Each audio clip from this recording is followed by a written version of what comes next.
Alright. I think everything is up and running. Feels like it's been forever since I've been streaming here. I see Sourlad in chat. Sourlad, funny B-man streaming. I'm definitely streaming. I don't know if I'm that funny. Let's flip over to the Windows setup. Make sure everything is good.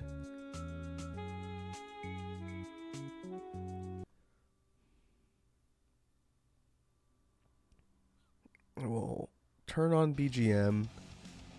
We'll check the sound balance as usual. We'll throw on the Vampire Variations songs yet again. See Red Dragon's here. What's up, Red Dragon? Sarlet says, how's the construction? The crews are done working on my building, but they're working on the one right across the street, so it's still kind of noisy, but no longer directly above me, so you folks should not hear anything coming through on the construction noises.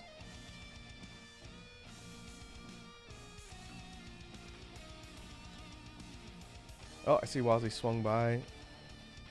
I know she's streaming with Banani later, but thanks for popping in, Wazzy. I will do my best to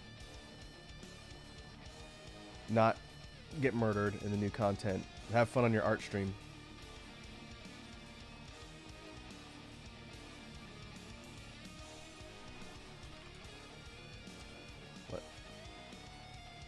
Let me know if you guys can't hear the BGM. It should be low, because the game's going to be noisy, so it doesn't need to be super loud.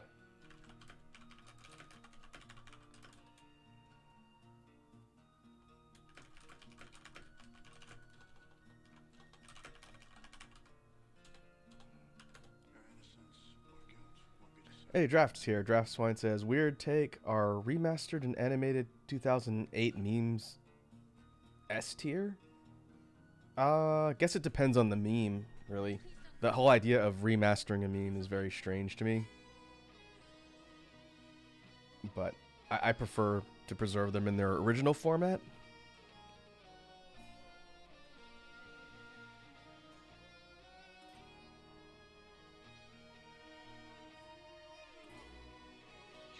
The Draft says, anyone gonna make Wazzy's time co-hosting hell? If you folks want to go harass Wazzy on Banani's stream, feel free. You don't have to stay here just because I'm streaming. I really need to get back in the rhythm of doing things since my stream schedule's been so off, but you know, don't feel like you have to stay here just because I'm live. Red Dragon says, why does everyone stream in the wrong time zones? I don't know, man. I didn't want to pop on later in the evening today since I just got through with work. But such is the challenge of being in the West Coast time zone, right? Alright. Let us take a look at the latest build of Vampire Survivors. Red Dragon says it's at 12:40 a.m. Yeah, you're in UK, right? So it's gonna be early o'clock tomorrow for your time zone. That sucks, but again, we appreciate you jumping by when you can. If you gotta go knock out because it's stupid late in the morning, I totally understand. I think the majority of the people I see are on East Coast time, I think. It depends. But it's all good. Alright. Let me see. I had to redo my power-ups recently, but this is fine the way it is. There's been a bunch of new stuff added. That's just why I wanted to stream this week. Draftswine says, I'm West Coast time zone, but I work noon shifts. Ah, so you're working into the evening. I gotcha. That additional level on Banish is something new. But if we were to look at the collection, this is the easiest way to show this. There is a new character and a new weapon, which I'll demo in the library first off to sort of warm up. There were 2 new Arcanas added with the last update. It came out last week. Or Sunday, I think, maybe, technically. First one was Waltz of Pearls. A set number of weapons gain 3 bounces, and I have not tried this one yet. I'll give it a try this run. And then 7 was the one before that. Iron Blue Will. Listed weapon projectiles gain up to 3 bounces and might pass through enemies and walls.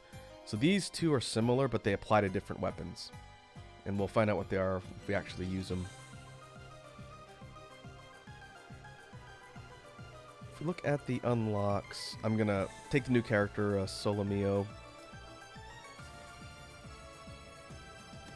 And there's a couple more achievements left to get.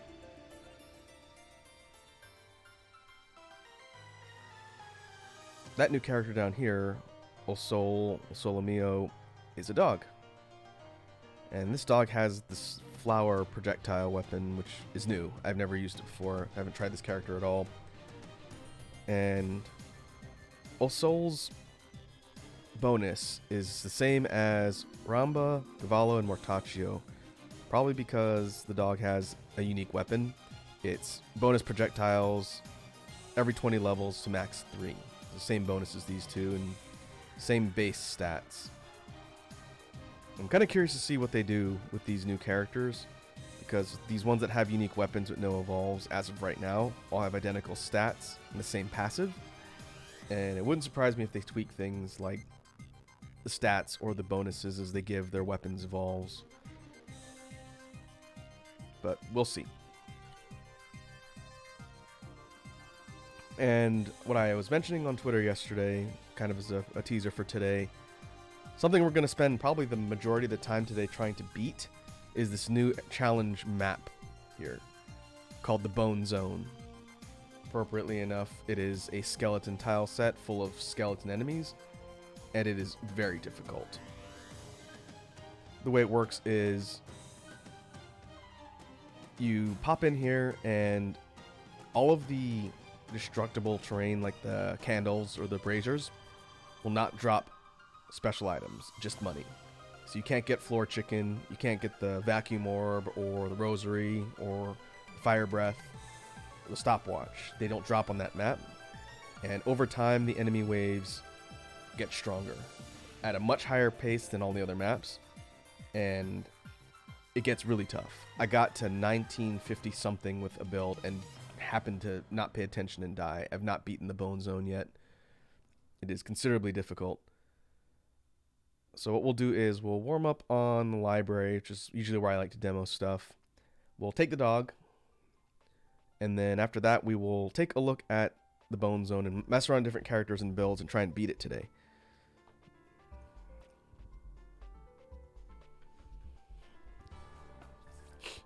Alright.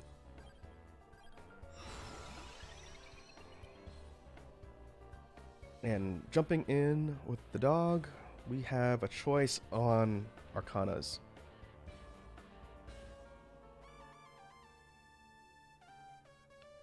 I think I'm going to go Chaos in the Dark Knight, because I'm probably going to go for a Firagi build for defense. Naked Snake says, "How does it do, Moon Man?" Hey, Snake. Welcome to the stream. We're doing good. We're going to go survive some vampires. Try not to get boned. Alright, here's the bonuses on Waltz of Pearls. So projectiles that gain bounces, the wand and its evolve, fire wand and its evolve, the cross and its evolve, and then the cart, which is Ramba's weapon. I don't know if that's really going to be useful. Iron Blue Will gives bounces on knives, the axe and its evolve, the guns, but not the guns evolve, which is interesting, and then the cart. Again, Ramba's weapon. We could try this and go for like a wand. When we get there and just see, since the Holy Wand at full upgrade shoots a million projectiles. But to start, we'll go Chaos. I like the way this one sort of causes a huge barrage of projectiles everywhere. It's pretty fun. Hey, Iconic's here. What's up, Iconic? Welcome to the stream.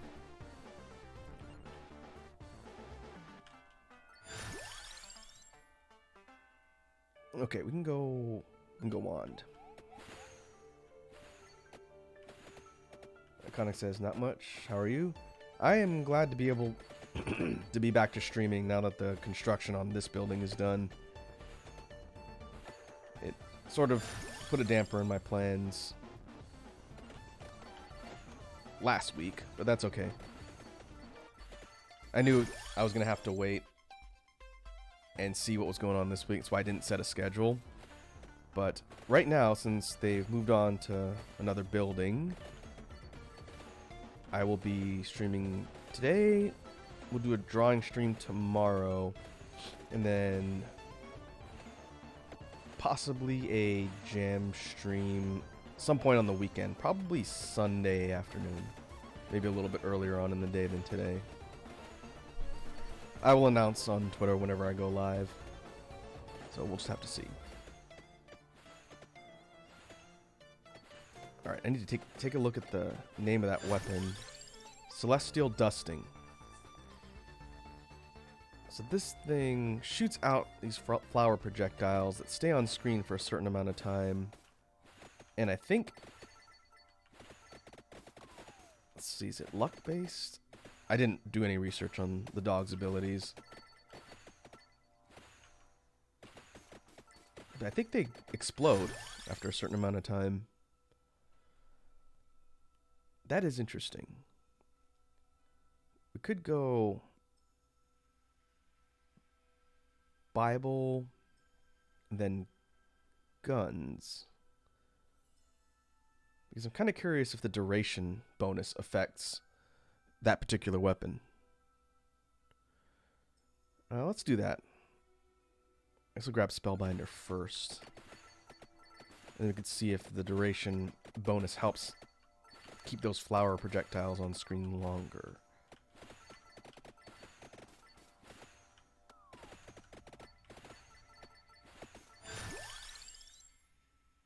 Okay, we'll grab Tirigisu while we wait for the guns to pop up.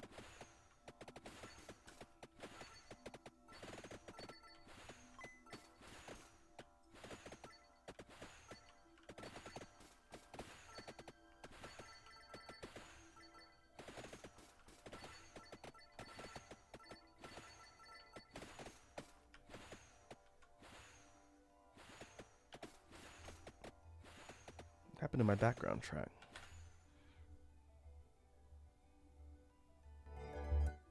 Oh, it's one of the soft ones. Let me...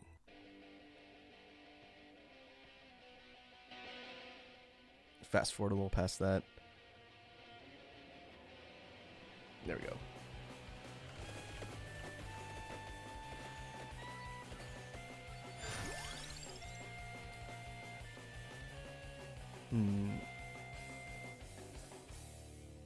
Need to be a little bit careful not to completely wall off my power-ups.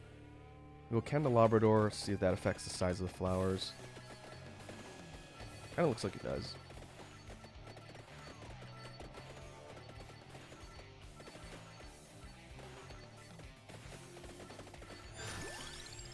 Ah, there's Fiera de Tufello.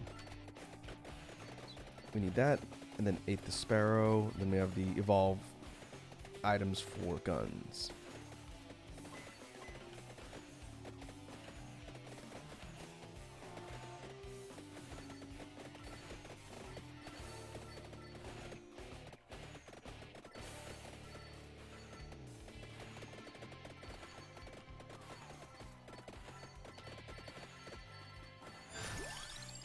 There it is. Yeah. Both sets of guns. I think I'll go King Bible and then maybe Axe once I merge the guns. Get that weapon slot back.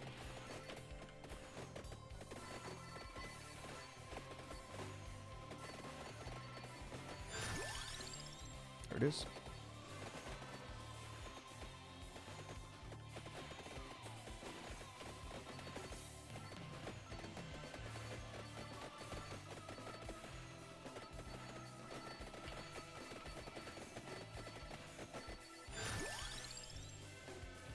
Okay, attract orb, need that for the water. If we look at the list of items, there's no evolve for the flowers. We're gonna get the book for free for the wand. And then we have the orb for the water, Tirigisu for the guns, Spellbinder for the book. So technically that gives me 2 free slots. Okay, have to think about that. Maybe go Duplicator. Duplicator Spinach or something like that. Maybe get the wand.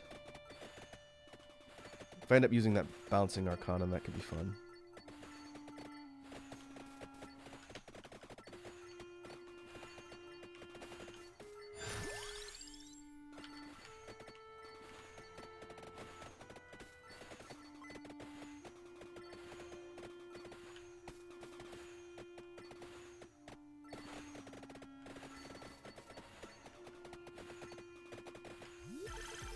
Got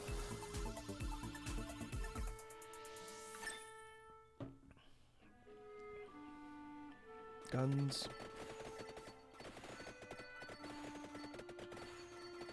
Messing around with the recent couple updates in Vampire Survivors, and specifically playing around with the Arcana and that whole system they've added, it does change the way the game plays quite a bit. And it's a neat idea. The fact that they ever so slightly tweak the way the different characters play and kind of affects the way your builds work too. I see a lot of possibility for experimenting. And with the new challenge map, it definitely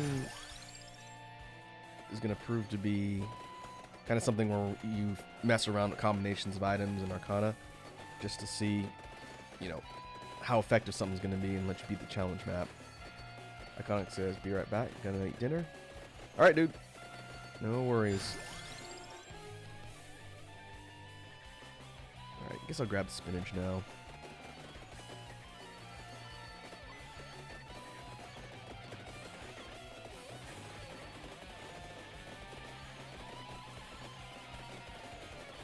I'll double check my list of items before I grab the final slot. Oh, Duplicator, that's what I said. Okay. I bet the Duplicator affects the number of flowers you can toss out.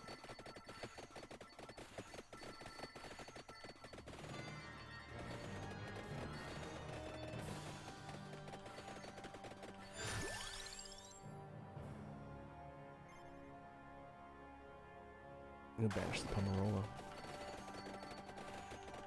That is yet to be a critical item unless you're going for garlic. And I guess you could maybe take advantage of a garlic build on the challenge map since you can't get health power-ups anywhere. But the garlic evolve just doesn't really cut it later in the game. Maybe it could be good on that map paired with something else because you get leech from the Soul Eater. We could see. I'm gonna try messing around with it. The survivability is kind of the biggest problem on that challenge map, as we'll see once we beat this one. This book.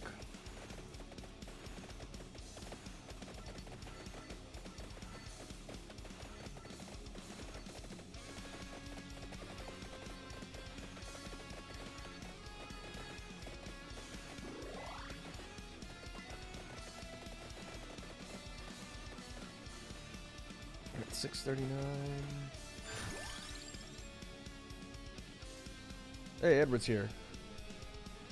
What's up, Edward? How you doing this evening? Welcome to the gaming stream where we apparently play nothing but Vampire Survivors. I hope you're doing well this evening.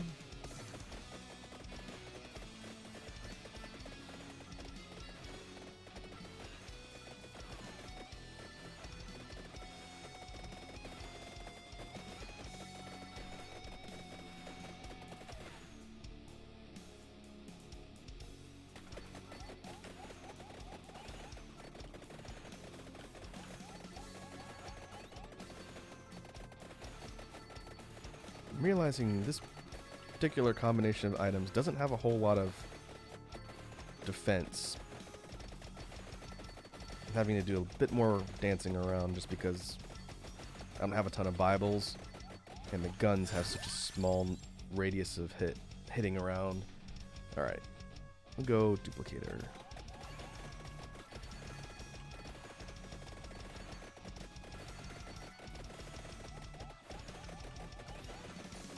I think Duplicator affects the guns and the evolve for the guns too. We'll see. Saralad says, later gamer, have fun gaming. Alright, Saralad, I'll catch you later. Thanks for stopping by the stream and saying hi. Hope you have a good rest of your evening.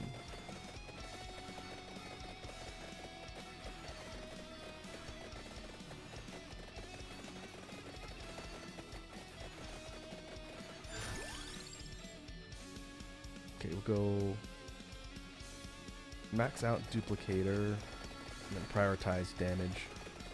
Waves are going to start picking up, and I don't want to be underpowered as far as damage. When they drop the challenge map after running through like a real basic trial run, maxed out Curse is very difficult, and I don't know if it's even possible.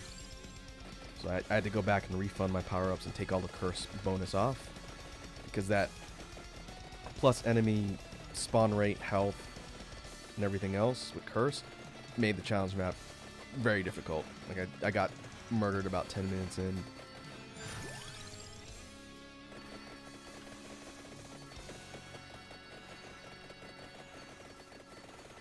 Oh, Sarlad's back.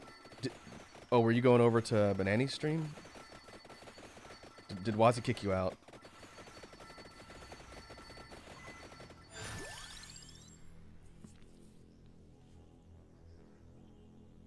Alright, go water. Try and get Labora.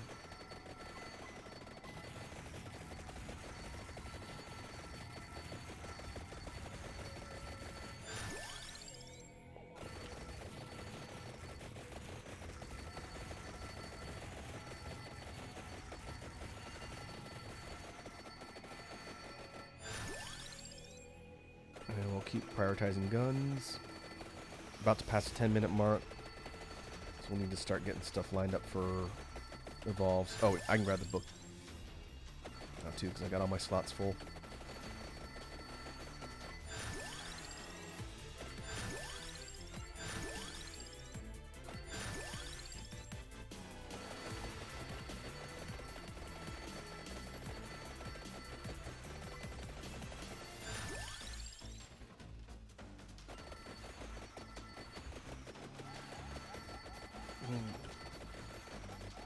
Doing okay for damage.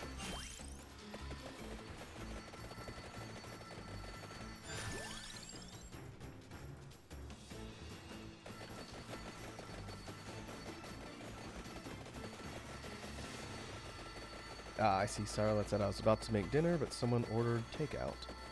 What kind of takeout are you eating for dinner, Saralad?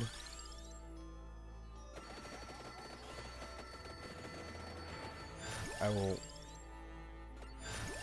live vicariously through you, since I will be eating dinner after the stream.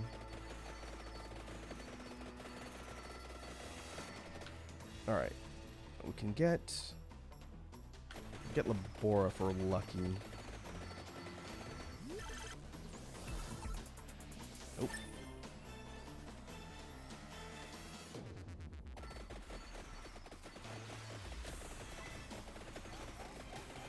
Sorry, let's said hibachi? Like grilled Japanese food? I don't think I've ever seen that in takeout before. Sounds good. No damage, alright.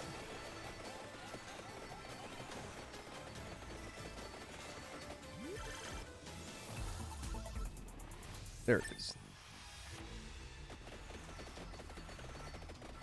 Alright, first of all, we have Labora. We should hit the 11-minute mark for the next Arcana.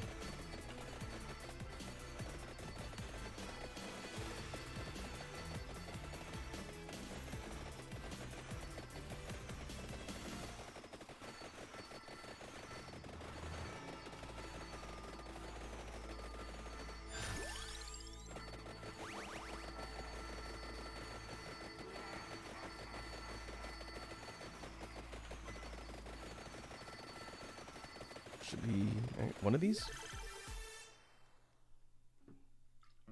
Ah, Starlight says yes, grilled Japanese. I gotcha.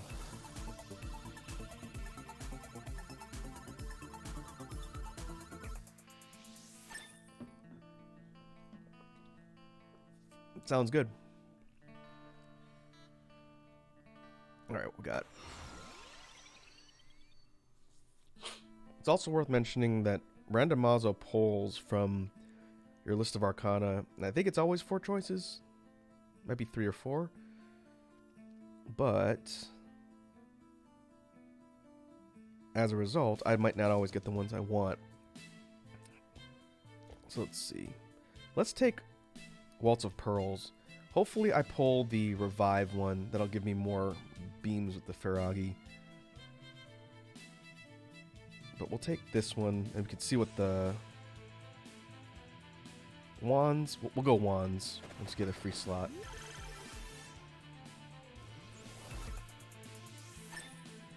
I see Starlad's having fried rice, veggies, and shrimp with beef. Very good. On topic, I recently acquired a wok. And once I season the wok, I will be able to use it for things like stir fries and other stuff. I've always wanted to cook with one. And I acquired one recently from a relative who bought one for me.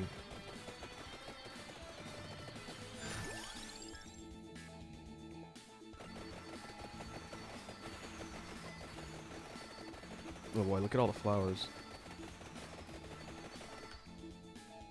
I'm interested to see once we max out Candelabrador what that does to those flowers, if it makes them take up much more screen real estate.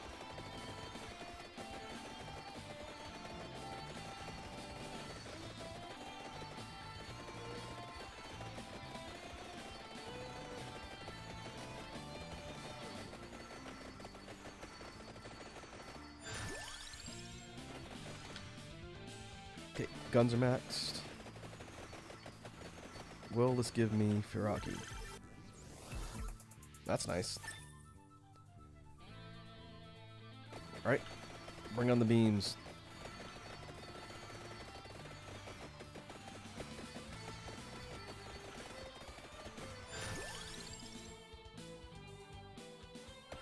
In theory, I was messing around with some ideas for other builds. I tried it on the challenge level and actually died. Because the Firagi's Beans of Death are tied to the total amount of revives you have stocked, either from power-ups, the Tiragisu, or character bonuses.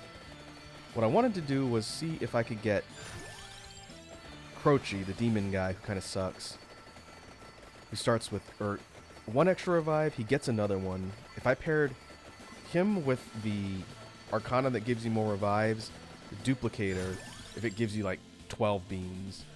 And I wanted to test it out but died before I could actually get the evolve. That could be really interesting. I'm sure it'd be doable in the other levels, but I tried it on the challenge level and got smoked.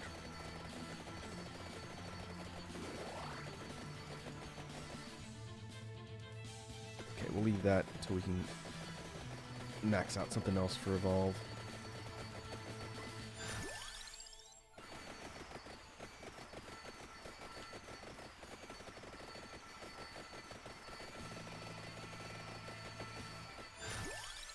With the recent patch, one thing they also fixed was the Arcana application for the Chaos and the Dark Knight, the one I'm currently using, that switches between slow projectiles and 200% super speed. It didn't affect the beams on Feragi before the update, and they fixed it, so every once in a while you'll see the beams just start orbiting super quick when it procs, which is pretty fun.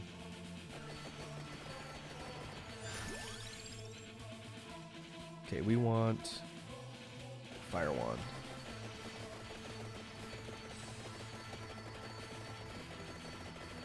I can see the projectiles from the Holy Wand bouncing. They're kind of small.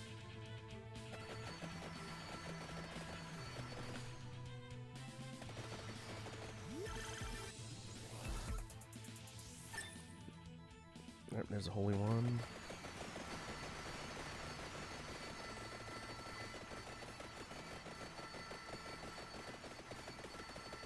Kind of hard to see the bounces just because the enemies aren't taking more than one hit. But once the waves get tankier, I'm curious to see if it bounces more.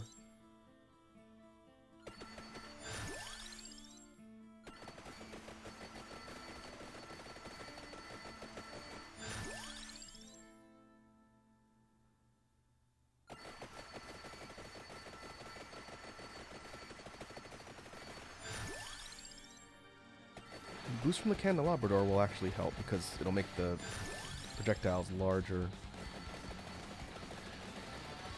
They'll take up more screen space and they'll bounce. And upgrade to the Tirigisu gives another beam.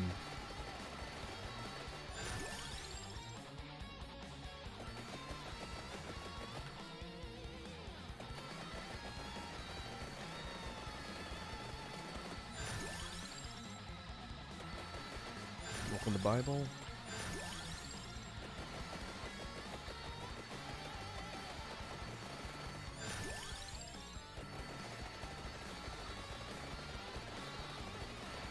Game does not want to give me a fire wand.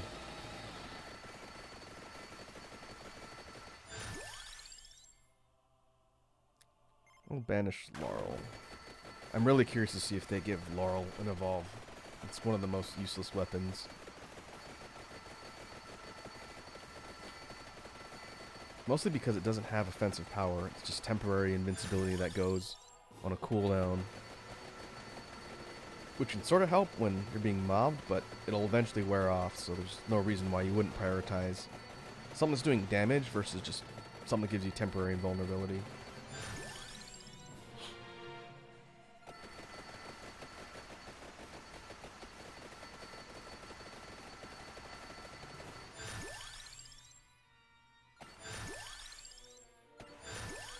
There's a fire wand.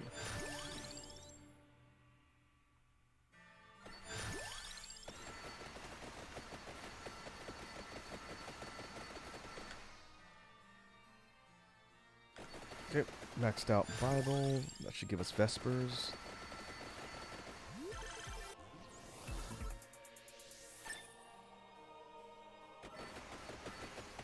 Looking at the sprites on the Celestial Dusting, the flowers, they definitely look like they're getting a bonus from the Candelabrador. You see these big bouquets of deadly flowers flying out, kind of like that. Interesting weapon.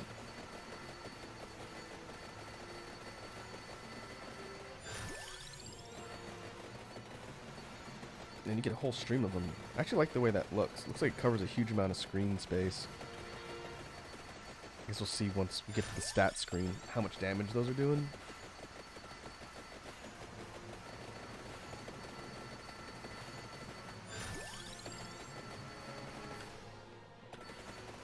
Now we get Hellfire.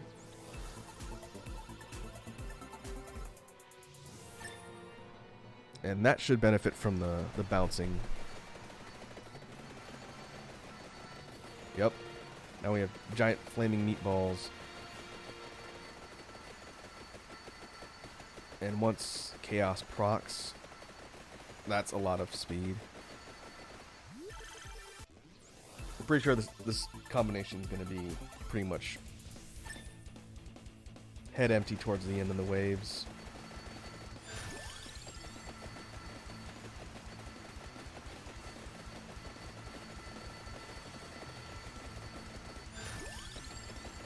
I wonder if it's the cooldown that's affecting that constant stream of flowers. It almost looks like it doesn't stop. If I'm running sideways, it looks like the dog's just farting out a stream of flowers. Yeah, it's almost constant, maybe because of the cooldown. Very interesting.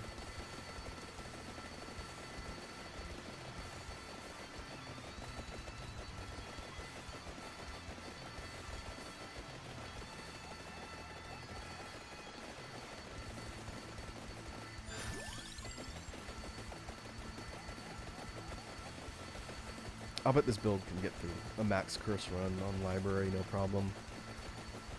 Maybe I will try and duplicate this exact setup on the challenge map and see.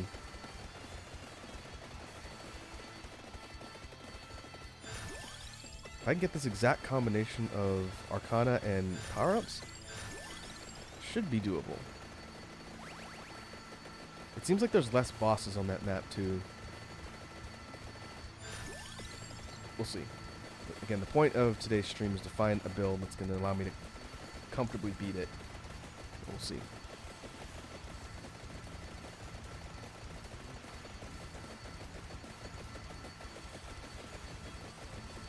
Maybe I'd swap Vespers for the Death Spiral.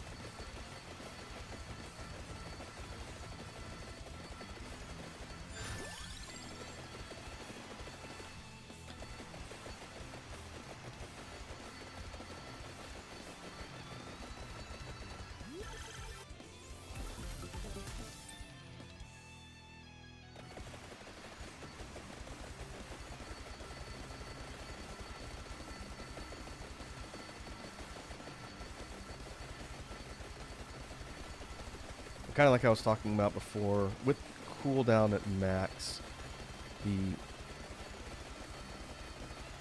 Firagi's beams of light are pretty much out there constantly. And I guess also that weapon is getting a bonus from Soul's innate passive, 3 extra projectiles. In theory, picking up the Arcana for the revivals gives 3 more. That would be a ton of beams of light.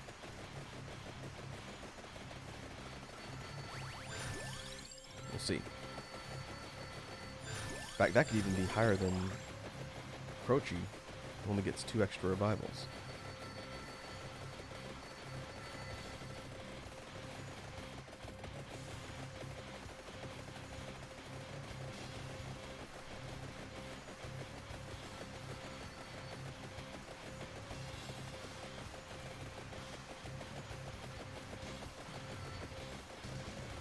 Oh, it seems like the flowers do have a path. You say I would shoot away? Yeah, I think they fire away from the character, so if you don't move, they kind of just sit in one spot.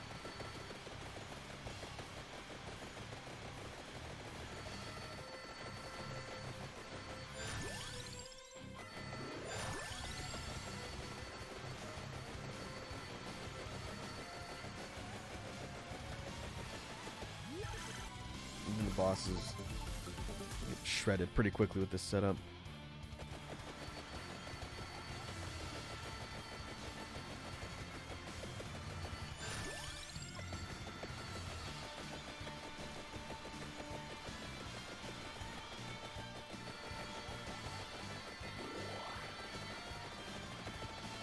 Iconic is back from dinner, and Iconic has asked me to hydrate, so I will do that. What did you have for dinner this evening, Iconic? You know, Sour Lad is having hibachi, grilled Japanese food. Hopefully you had something good.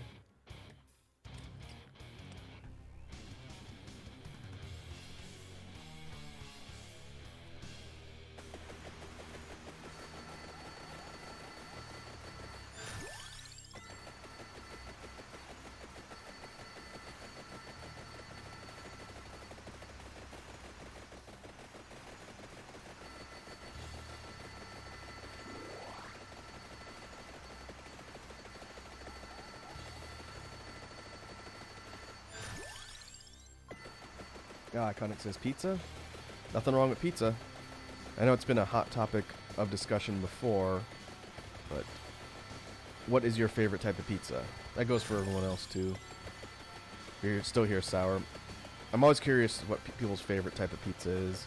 I'm not here to argue the merits of toppings, just by favorite. Alright. There's our third Arcana.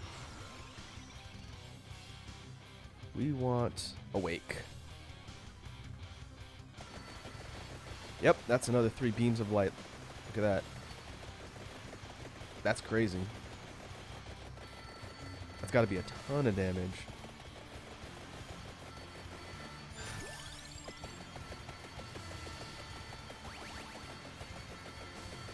Yeah, I could pretty much stand in one spot for the rest of the run. Maybe I'll do that and then pop out every once in a while.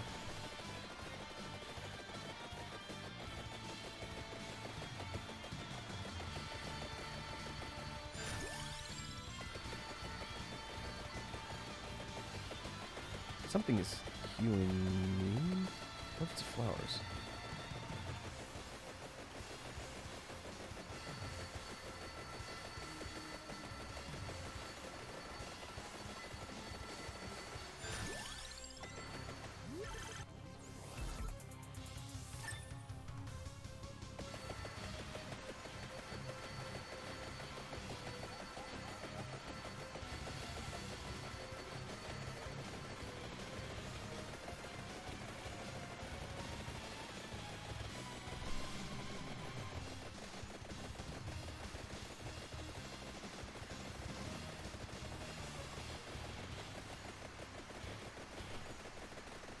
Well, I can't look at that not too long because of the bright spot from Labora and the beams of light kind of hurts my eyes.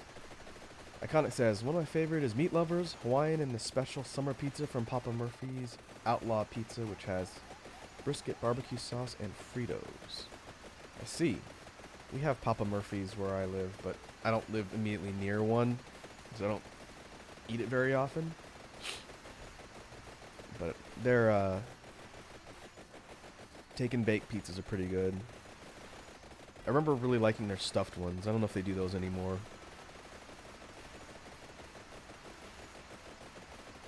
I happen to live near a pretty good local chain of pizza that I usually order from. They do pretty good. I also live near Domino's, which is also pretty decent as well.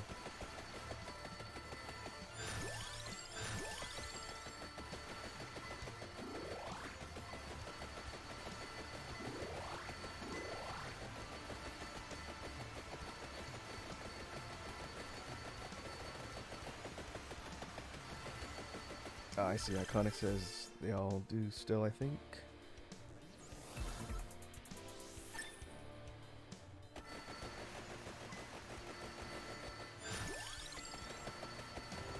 Yeah, I've made my own pizza from scratch before when I was doing like a low carb thing. I think I mentioned that recipe that I found that's like a very low carb way of making pizza dough. It uses, I think it's sour cream, shredded cheese, and almond flour. It's really good. If you're trying to cut carbs, it's a good way to do it. It's just a lot of work to prepare everything from scratch, including the dough.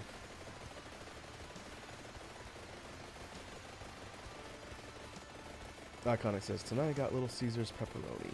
I have not been to a Little Caesars in forever. There are none of them near where I live in my area.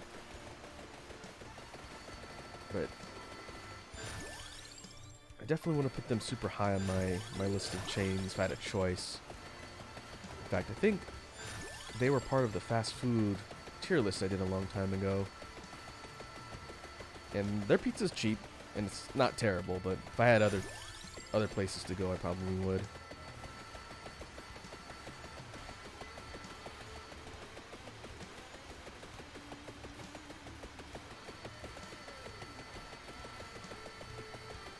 Over the years, I've just been impressed with how Domino's Pizza with their, I think it was an ownership change or something, and they went back and revamped their recipe. That place used to be the bottom tier of big chain pizza to me, and once they made all those changes, their pizza improved dramatically, and now I think they're pretty good. I like Domino's more than Papa John's. That'd be my hot take of the day, I think.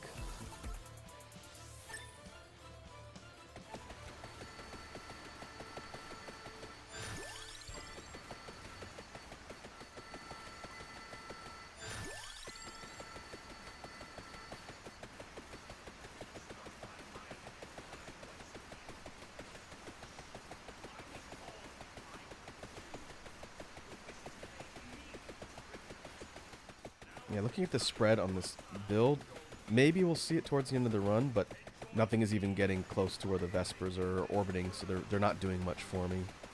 If I move into the enemies, it'll do damage, but if I'm just sitting here being defensive, I don't need the Vespers. Iconic says, never had Papa John's. Papa John's, their crust is a little bit too bready for me, and their sauce is kind of nothing special. They were sort of the standard for a long time. And then to me, Domino's sort of stepped their game up. and I like the way they do their crust and everything a little bit better than Papa John's. And I don't live near Pizza Hut, but Pizza Hut is pretty average to me. I don't hate it, I don't love it. I like their stuffed crust pizza, and while I do like their sort of buttery crust, it's so rich. It usually destroys my system if I eat Pizza Hut. So I tend to treat Pizza Hut kind of like the McDonald's of pizza. I go there expecting that I'm going to pay for it later and know what I'm getting. My younger brother loves Pizza Hut, though. He could eat that every day if he had a choice. Iconic says, yeah, Domino's has gotten better and better. Their old standard crust used to be like cardboard. So I think they did default thin crust. It was terrible. And they switched to this sort of thicker, like garlic breadish type crust that's seasoned really well. Again, very surprising. But apparently they wanted to not go out of business. So, good on them.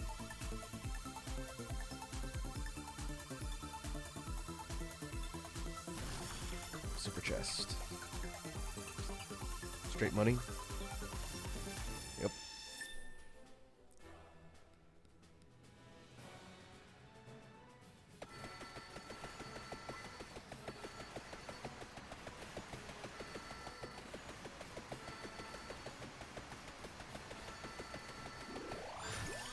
We're 2.5 minutes away from the end of the run.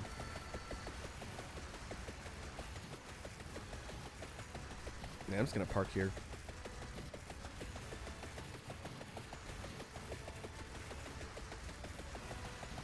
I will try and repeat this build on the challenge map.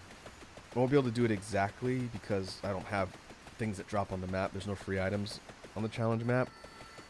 But I think I can probably swap out Vespers for something else.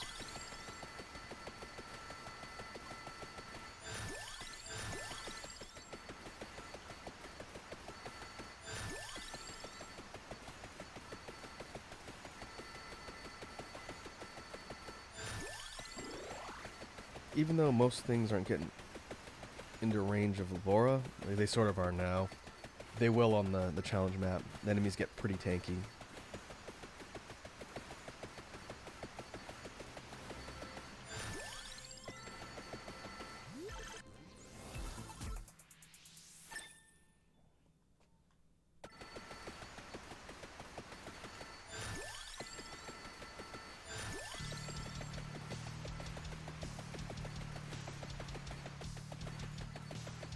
We'll sort of ride out the last few waves here and see what happens.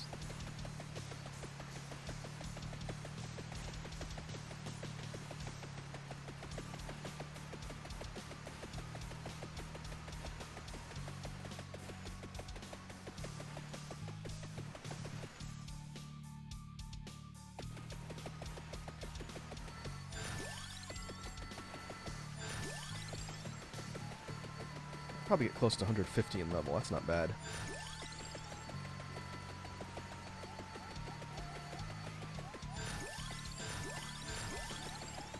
When Chaos is procced and it causes the Labora to move right on top of my character, I can pretty much just bully all of these endgame waves. Normally they would be too tanky to stop.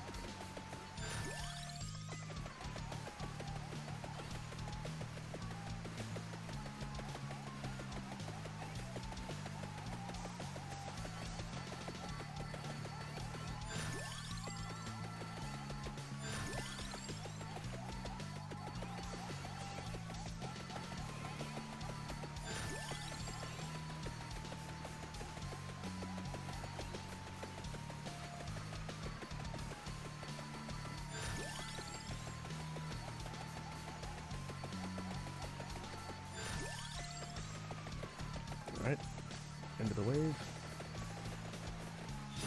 There's our buddy the Reaper.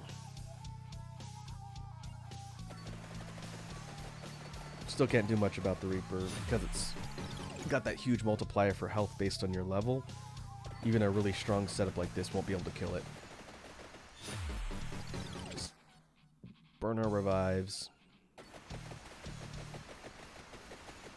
We'll take a look at the stats and see how the build did overall.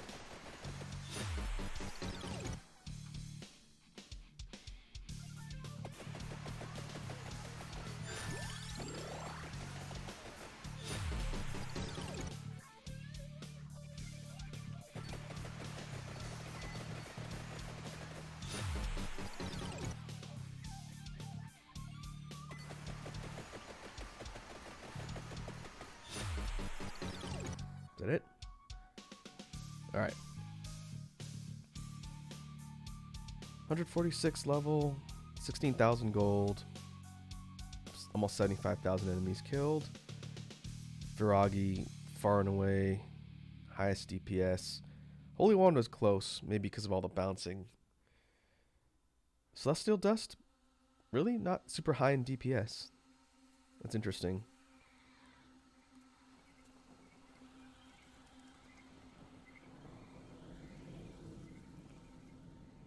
And we unlocked another reroll level for hitting 100 with Solomio. That was the main point of doing that there.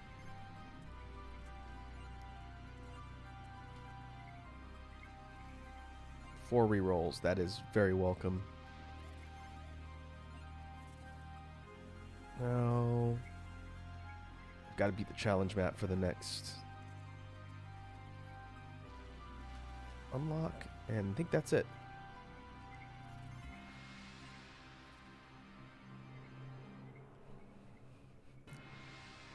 So Celestial Dusting throws bouncing projectile. Cooldown reduces when moving. That's why it was shooting out in a constant stream. I see. Okay. Let's take the dog again. Try and duplicate that same build. But now we're going to step in the bone zone. This is the challenge map.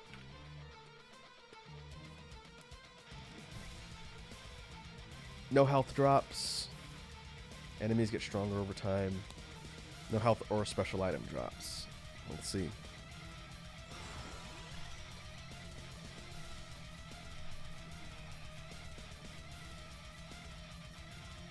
I'm going to go Chaos in the Dark Knight again. Iconic Redeem Hydrate. Thank you.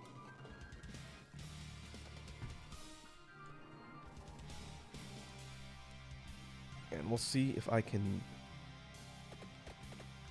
duplicate that same level of damage. And now that I know that the dusting cools down when moving, then I'm going to do a lot more kiting.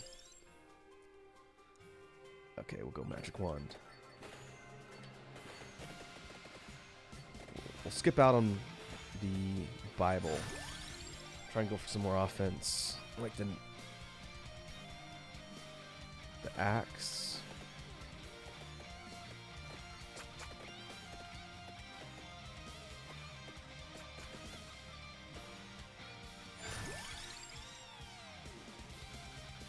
We'll banish Corolla. Let's get it out of the pool.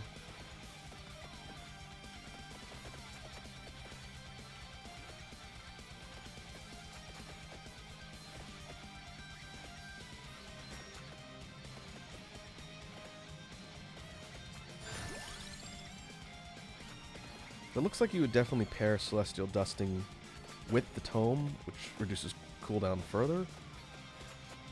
Which is how I was creating that stream of flowers. That makes sense. But it still didn't look like it was doing a ton of damage. But we'll need the book anyway for the Evolve on the Wand.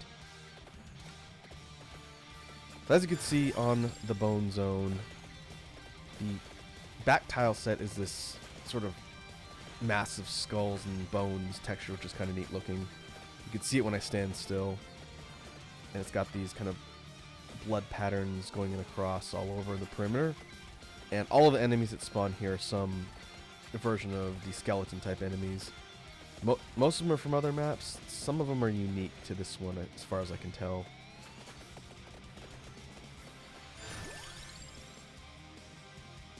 Okay. Go for Tome.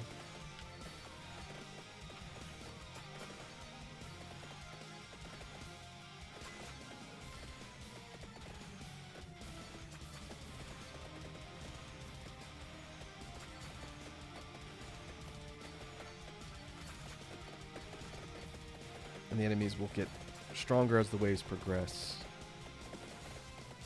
The real challenge will be trying to get as much experience as possible and getting weapon damage up.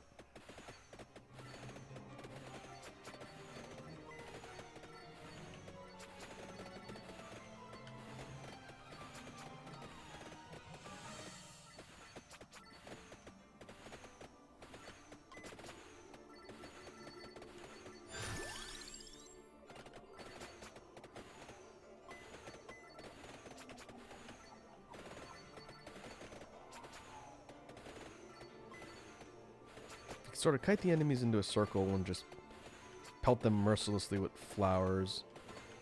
And that should be effective until they start getting too tanky for the flowers.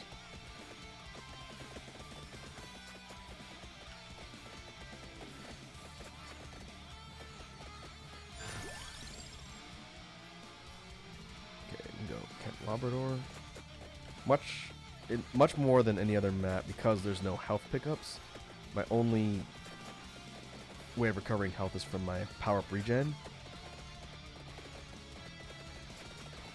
I guess in theory, you could go for something like the Crimson Tier, the whip upgrade, since that leeches, and then pair it with the Arcana that ups healing.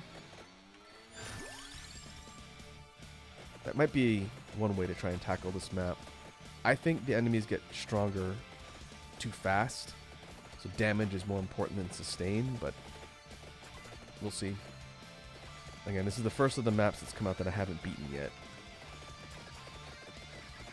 But we'll see if Doge here can do it.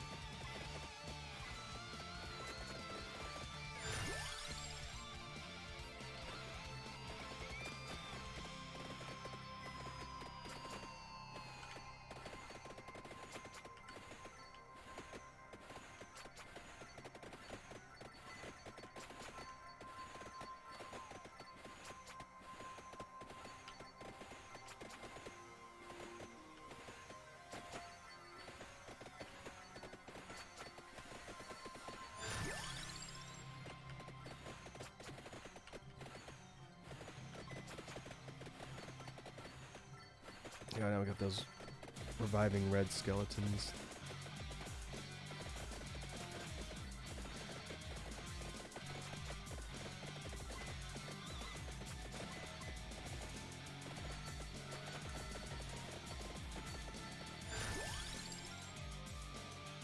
I'm getting a lot of passives. But I'm not really getting a lot of weapons. I want to go for guns again. Guns and Labora.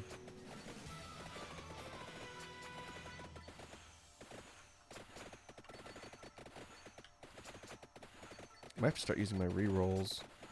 Because the enemy waves get so much stronger on this map, I can't really afford to wait. We'll have to see. You can see already I'm not dropping these regular enemies as quickly. It's taking a few passes. And that gold skeleton is a boss. Okay, sent to water. And now I got the white dragon projectile shooters from the dairy plant. Those are dangerous. They'll fill the screen with bullet hell style shots. And they'll take a lot of health off too if you get tagged by them.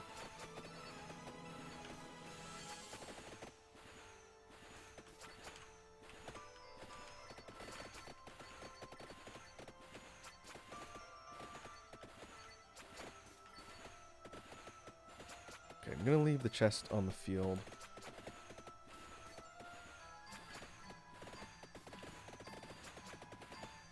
Ooh. We'll try and organize our chests around when we're actually able to get upgrades.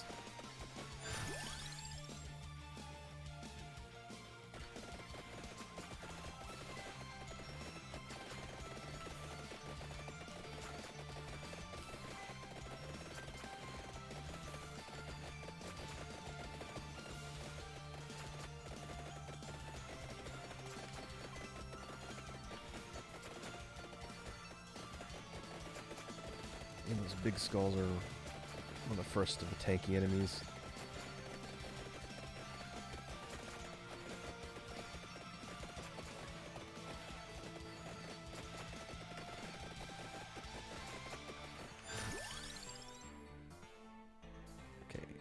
wand.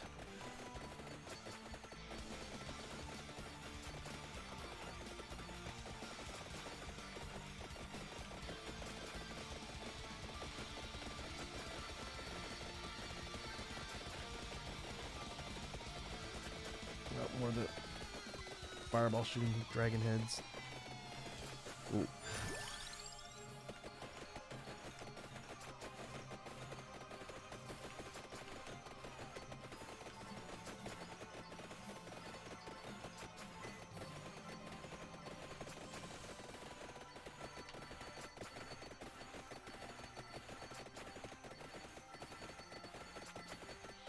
The waves are picking up. These are the kind of pirate-looking skeletons from the dairy plant.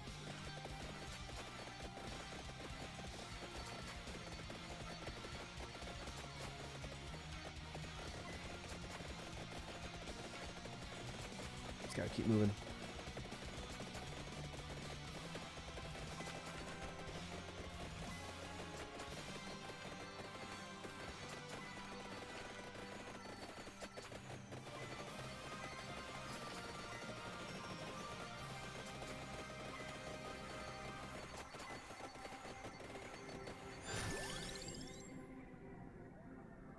Defeated enemies might drop hearts.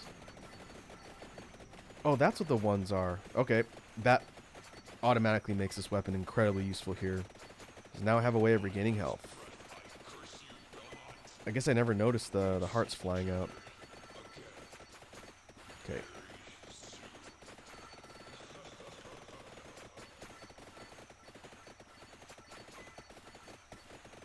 Still need to focus on damage output though.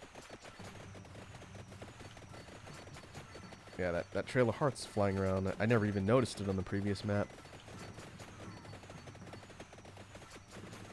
But even at one apiece, it'll pretty much top me up.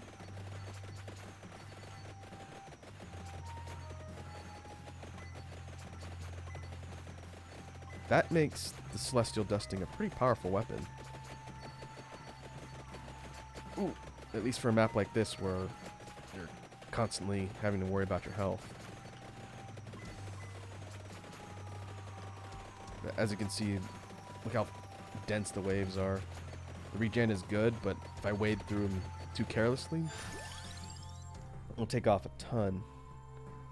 Let's see. We can go Fire Wand. Actually, I just took up one slot too many. Now I can't get the guns. Oh. Okay, well. Now I gotta think of something else for defense. I might have to go Vespers. Shame, I really wanted to test out that nuke setup.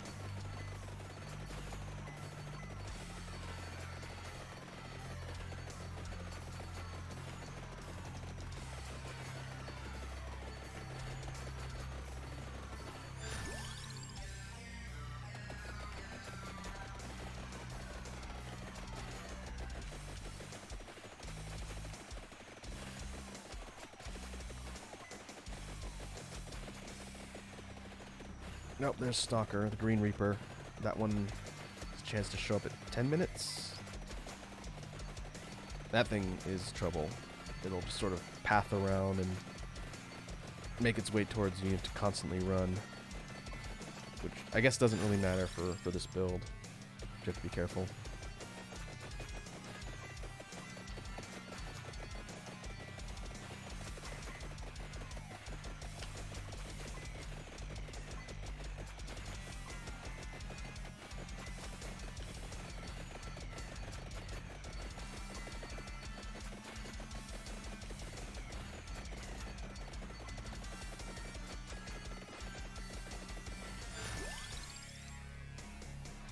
Okay, we'll go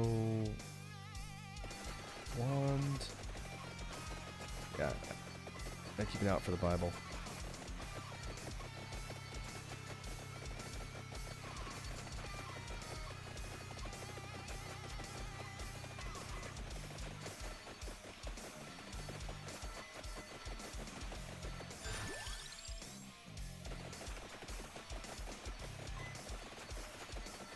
11 minutes. I think that's the skull boss. Yeah, the skull boss is that big, sort of gold skeleton. He's gonna drop the Arcana chest.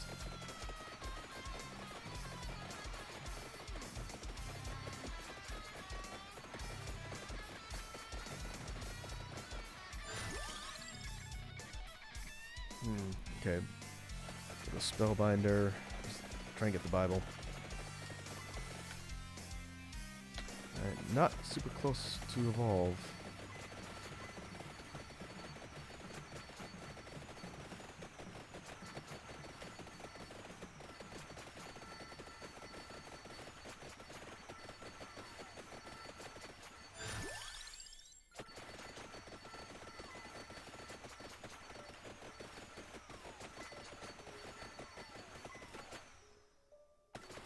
Got a bunch of chests on the map.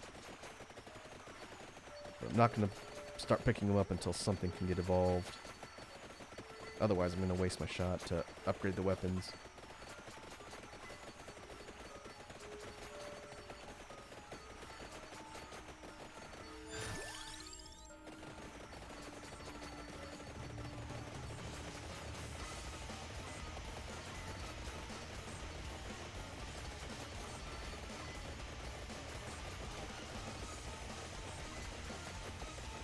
Ooh, it's a lot of projectiles. It's a lot of projectiles.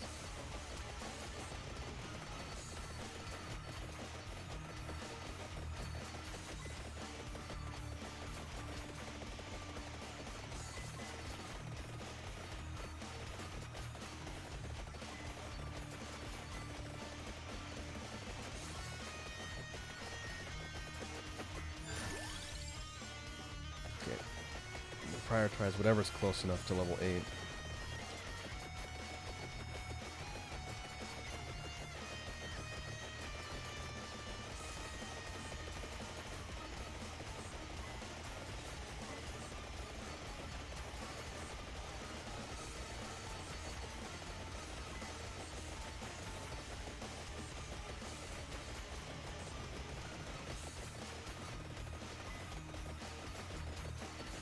Still haven't dropped that big skull or the gold skeleton boss yet either.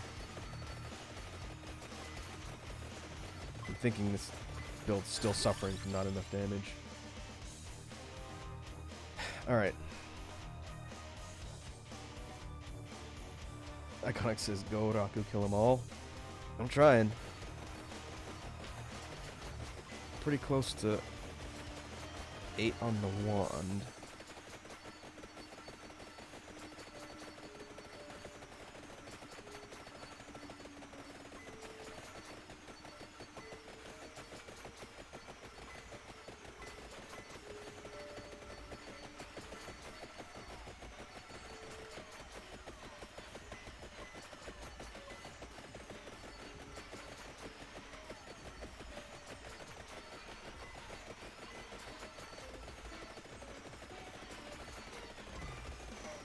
Well, it's a lot of tanky skulls.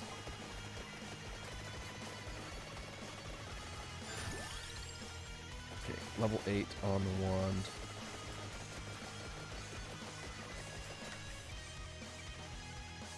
I'm not too close to the other weapons, though.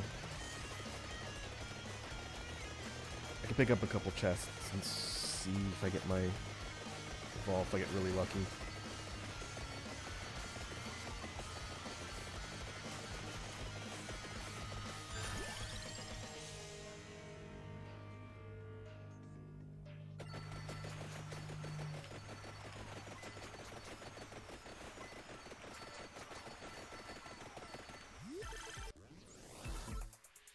Oh.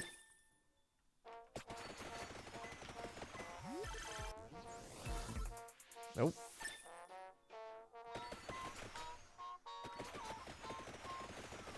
Go for 2.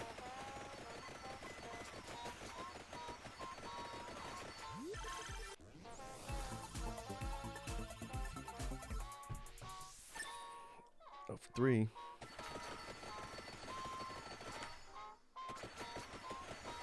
One more. Oh, now the guns show up.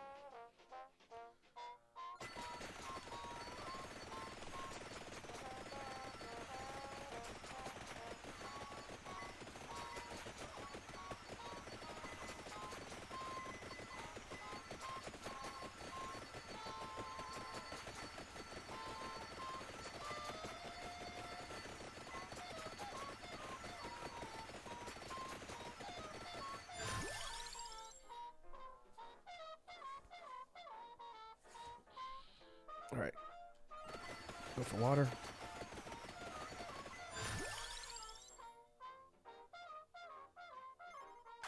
Start banishing stuff and getting it out of the pool.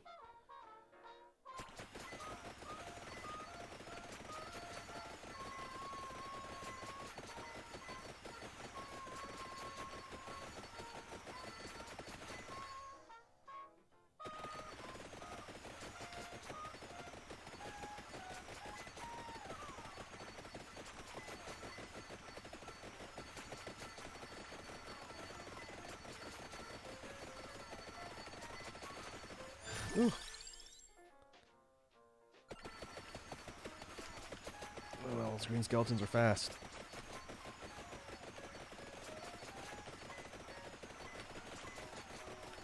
Oh, that's a lot of damage. Evolve. Oh, okay, triple chest. There's a holy rod. Okay, holy wand. That will help.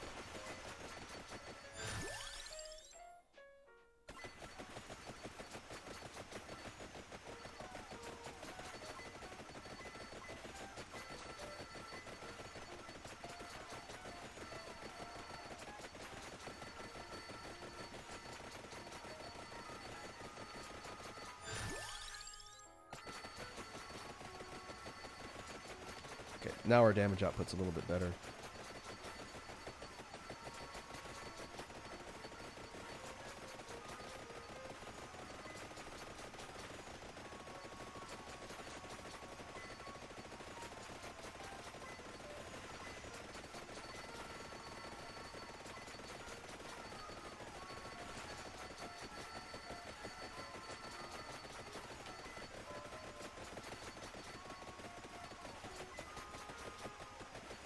Oh boy, it doesn't take much though.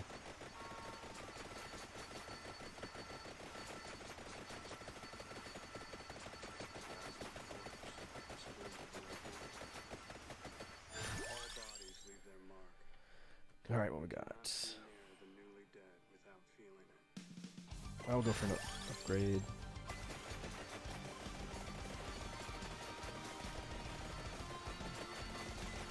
Still keeping an eye out for the Bible. I'm surprised it hasn't come up in the rotation.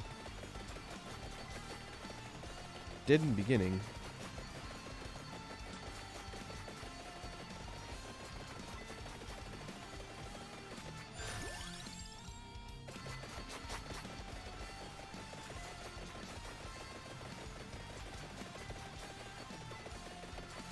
Oh, I should look for the Arcana chest.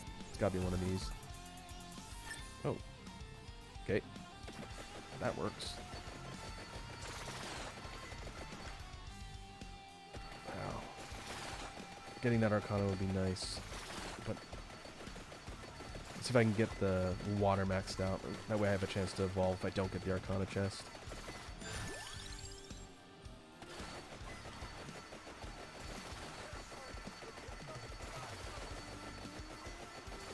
Oh boy, I'm almost dead.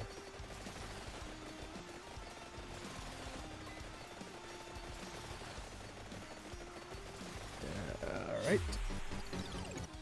That is one of two revives I've got. Yep, I don't have any more.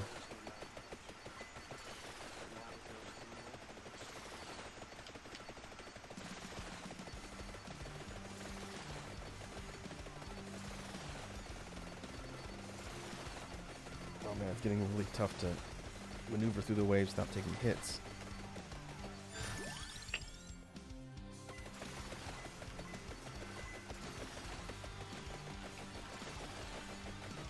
Uh-oh. Well, there's the Arcana. I think it might be too late. I might be screwed.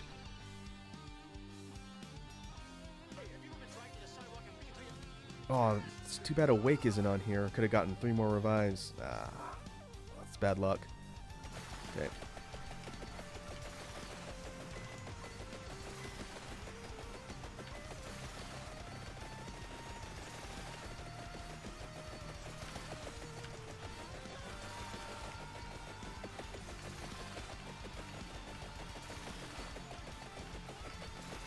Ooh. Okay,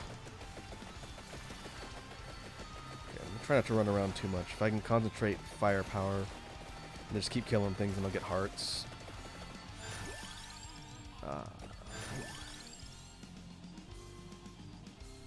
Okay, what do we have here? We need the Bible. And have an extra slot because of the flowers. I guess I will go duplicator. And there's the Bible.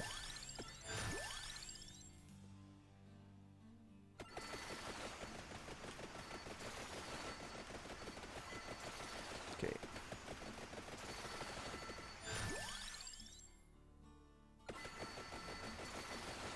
Thanks to that Arcana, I might have a bit more of a chance if I just sort of kite around in a circle and lay the damage on rather than just running in one straight line. It's close. Might still be a salvageable run.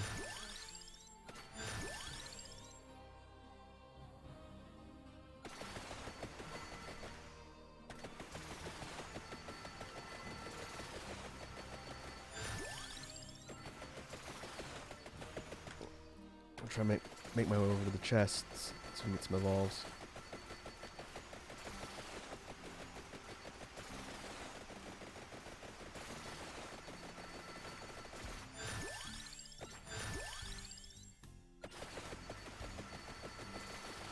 Oh, 20-minute mark.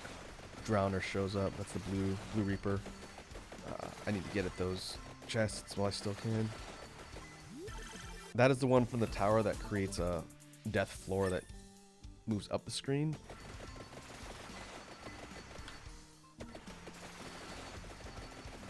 Yep. Alright, let's see if we can max out the Bible. It'll go away after a certain amount of time, and then the screen will be accessible, so I don't lose anything below that death zone.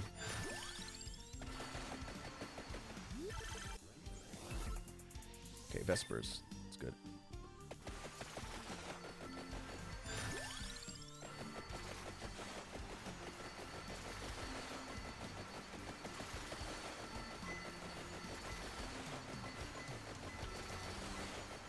That's at 21. That's going to give us our final Arcana.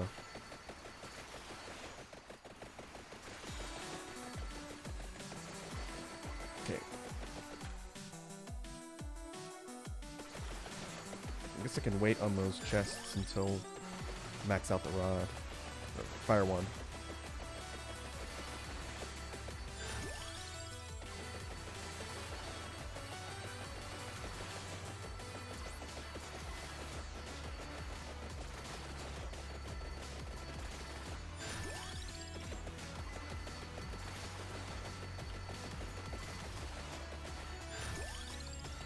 Go.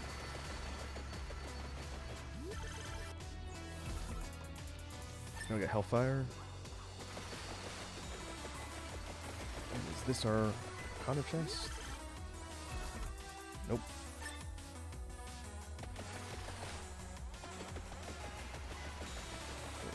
Must not have dropped yet.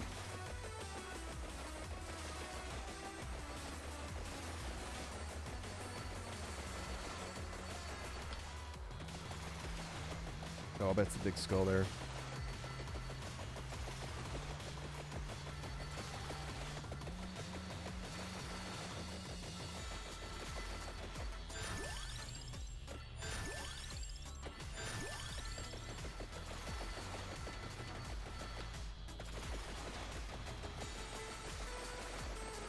Oh, maybe not.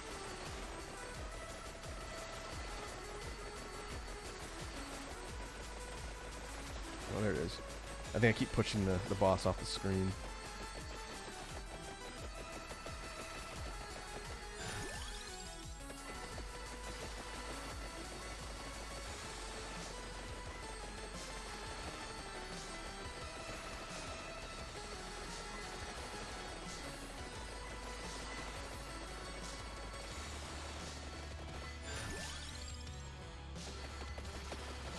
Alright, this it? Yeah. Alright, last Arcano. Heart of Fire.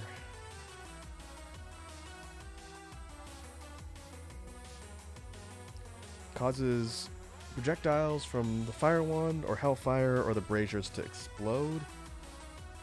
Slash is only going to apply to the axe. Lost and Found Painting. Duration's not really going to help here.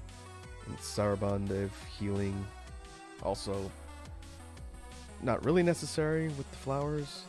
So I guess I'm going to go fire.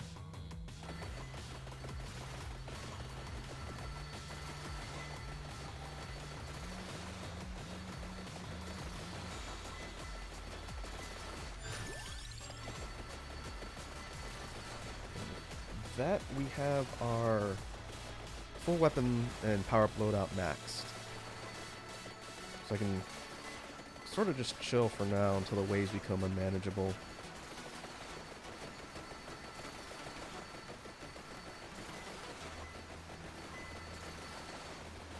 The level of enemy health and damage is going to escalate.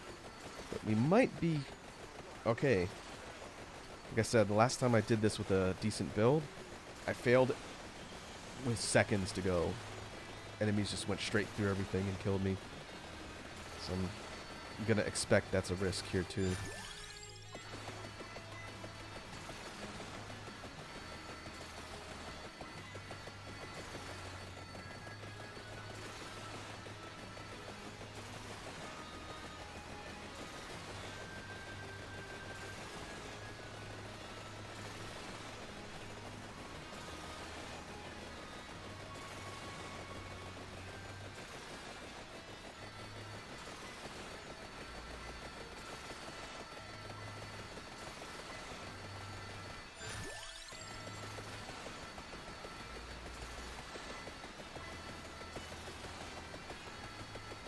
Now they're speeding up.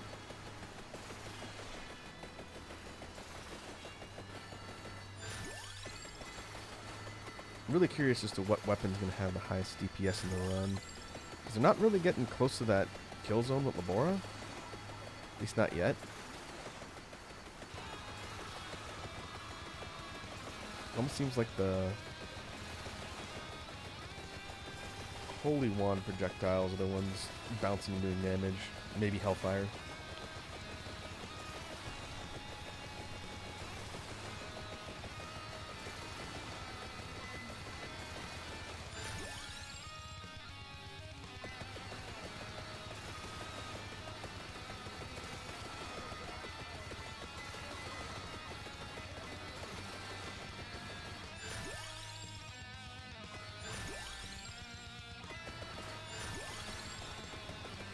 Something got through and hit me. 25-minute boss?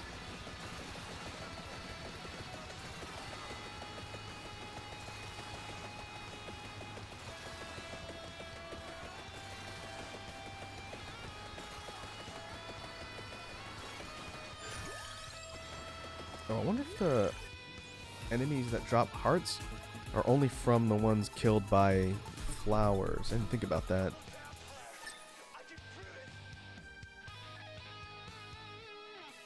Kind of hard to tell because there's so much on screen. Yeah, I don't think I'm getting any healing.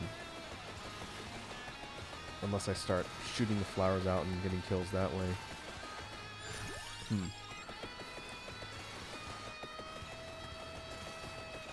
Not that I need it at the moment.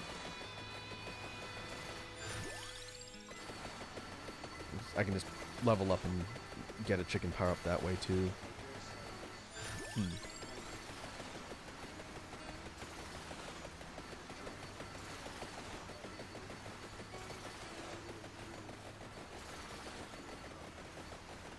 Wow, it's a big wall of dragon heads.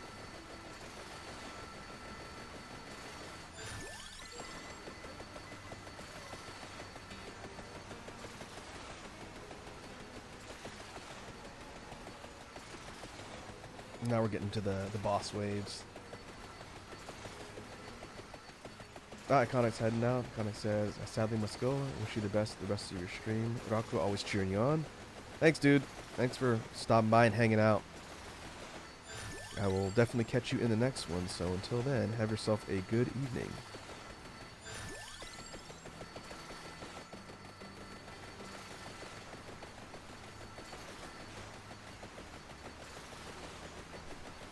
I think after this run, win or lose, I'm going to try another character and see if I can get that nuke setup that I was trying to build on this one and screwed up in play.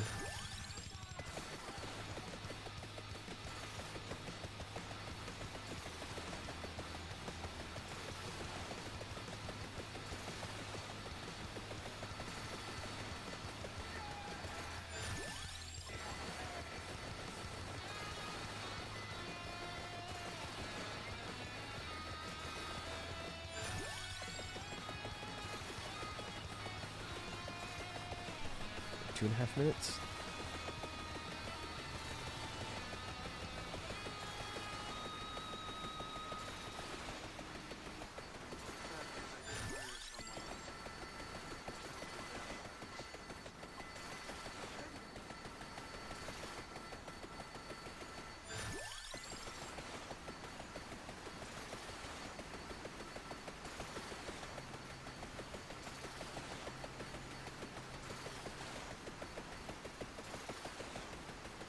Coming up on the 2-minute mark.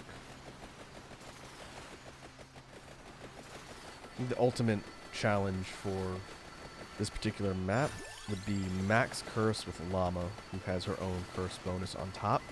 If you could successfully get through that, then I think you can consider yourself a master of this game.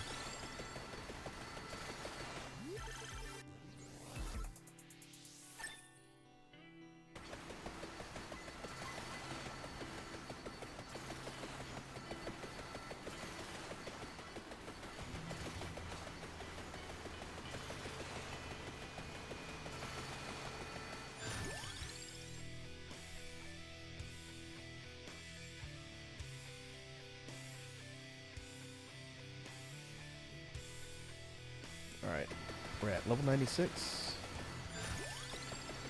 I'm going to break just over 100. That's kind of a low overall experience level. I think on the account of the sheer difficulty of all the waves. Oh, alright, be careful.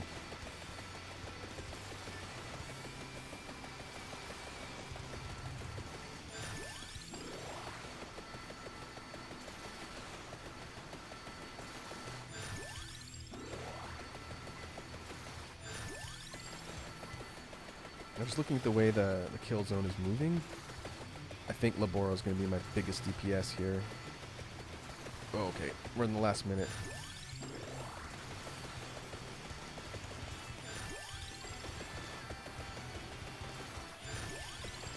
Some of the enemies are getting close, but they're getting melted by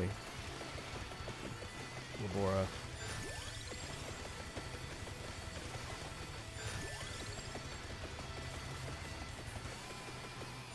But when Chaos doesn't proc and it slows down, then it deconcentrates that kill zone, thus making it very dangerous. It's very possible that's how I died when I tried this before. I wasn't paying attention and my shield essentially dropped.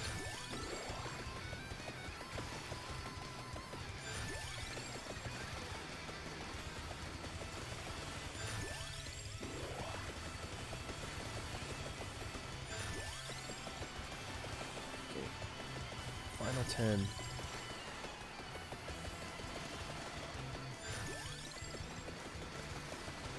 Alright, looks like we got it. And there's a Reaper.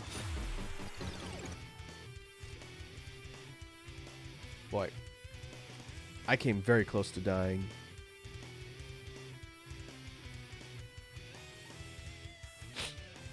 $119, 10,000 gold earned, 40,000 enemies killed. Highest DPS was Hellfire. That's interesting. I think that's the first time that one's been the highest. Labora was second place, 9.7k in DPS.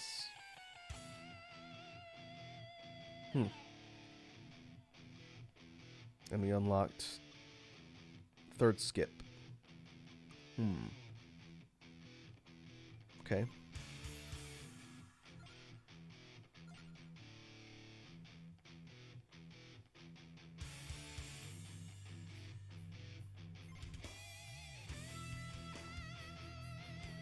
Let's see. I definitely want to try that again with a different character and a different build. Maybe we'll go Pugnala. I think she's still my favorite based on her non-capped damage percentage increase. It's going to kind of hinge on us being able to get all of our upgrades, though, and get Awake for the Arcana. Before I go into the next run and we try and take on the Bone Zone again, I'm going to go fry some chicken. I'll be back in a minute.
All right.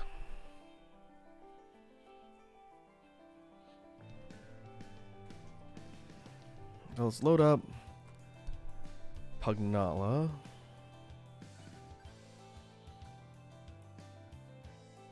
Same initial setup.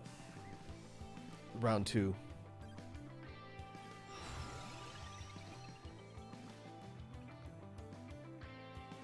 Yeah, I think I'm gonna go Chaos again. This one is my go-to for starting Arcana. Ideally, we want this one, Awake, and probably, either this one with Waltz of Pearls,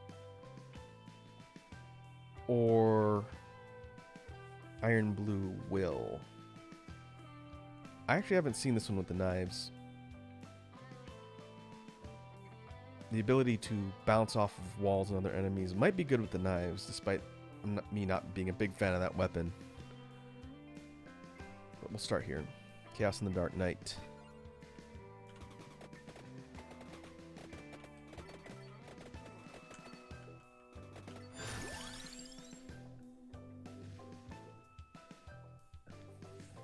Okay, this one, we can go Rune Tracer.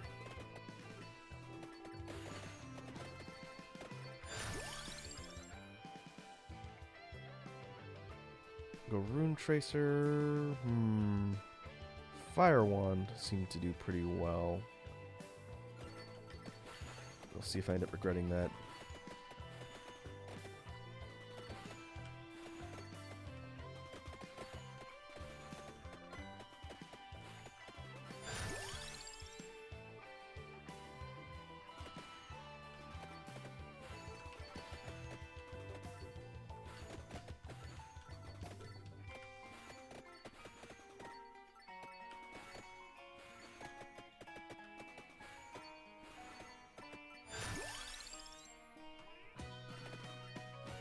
I have not tested any of the Arcanas with the birds. I think Chaos might be the only one that can benefit them of the projectile affecting boosts.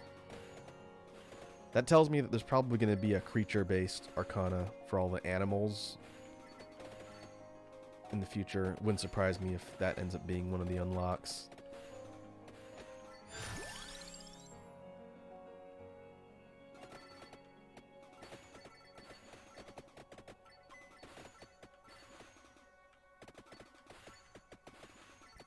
the way the Arcanas have been tied to unlocking the game so far have all been a specific character.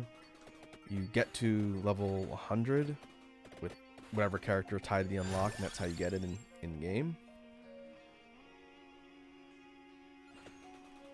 My guess is, by that logic, every one of the main cast so far is going to have their own Arcana that probably caters to their abilities. I guess we'll see.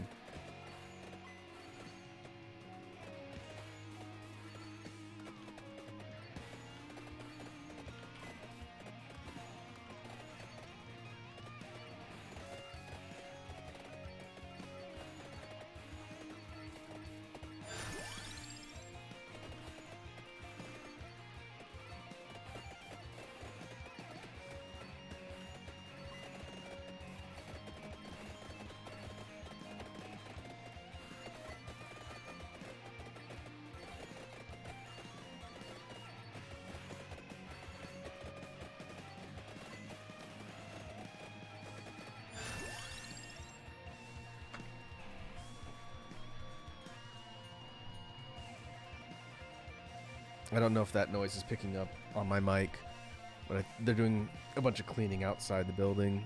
It sounds like a wind blower. It's very loud.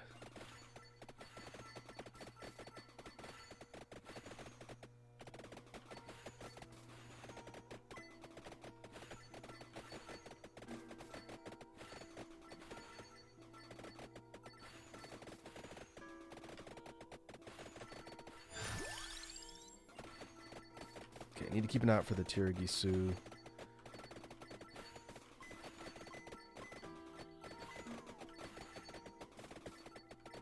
At least with the guns, it's easier to hit enemies. Though I don't know if they're doing as much damage as those flowers. And I'm not going to get the passive or active regen from hearts, so I need to be careful. With this setup, it's even more of a race to get evolves because I have no real way of recovering health other than my power-up passive. There's not a lot. It's very slow.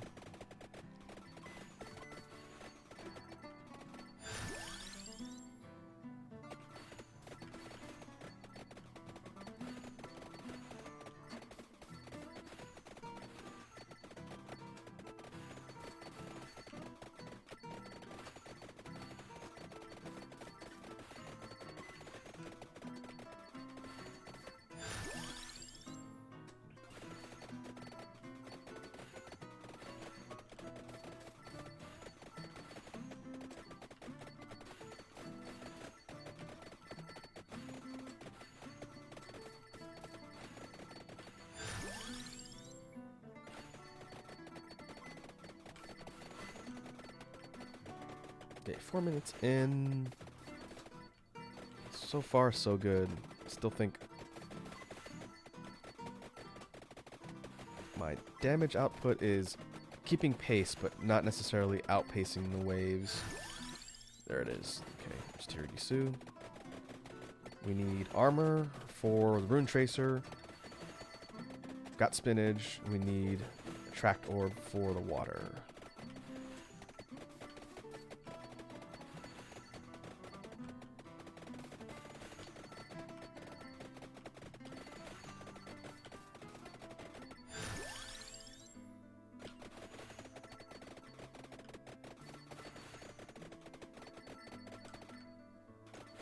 One chest on the board. We'll just leave that there until we get a couple weapons maxed out.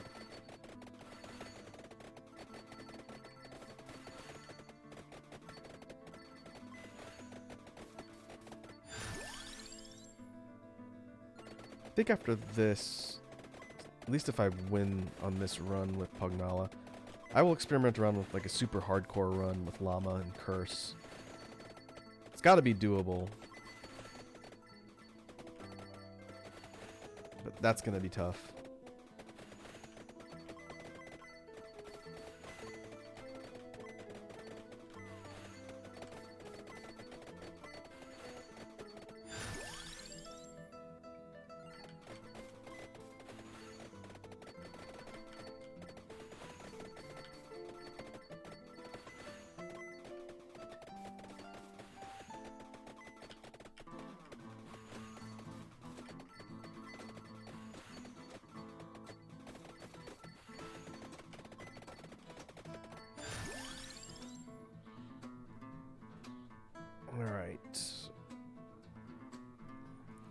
Let's see what our loadout is saying here.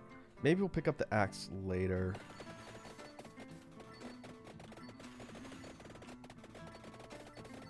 My defensive setup is Firagi and Labora.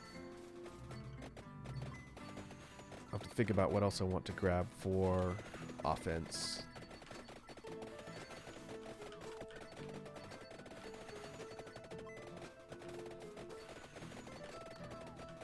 Could go garlic the first time ever. I did talk about doing that before.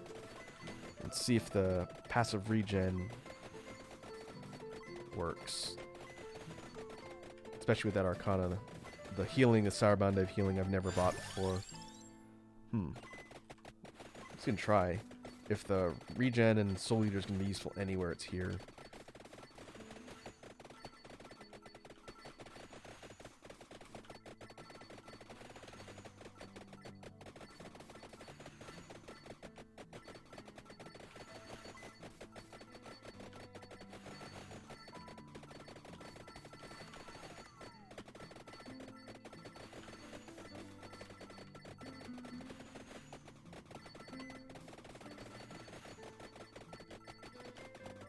Those tanky skeletons. The big skull heads seem like one of the first walls on the zone. Since they don't go down quickly, and they block.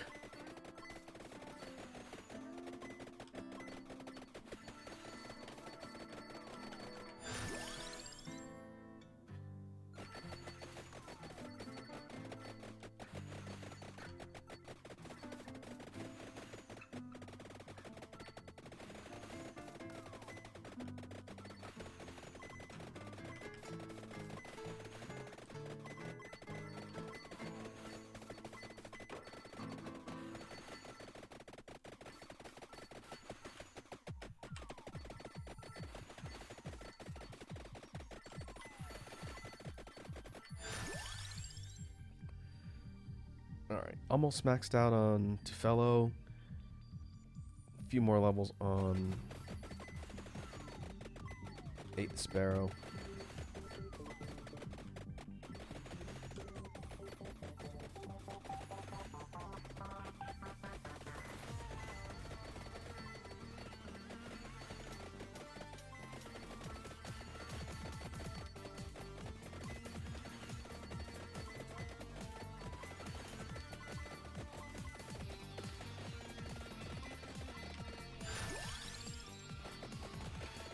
Okay, Tefello's maxed.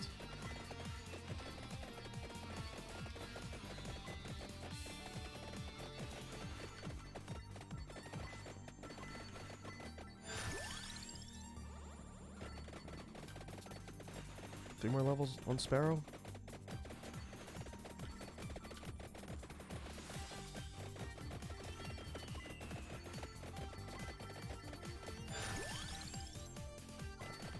Alright, trying garlic this time.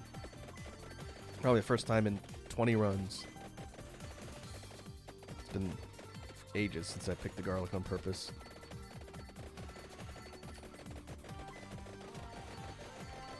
Oh boy.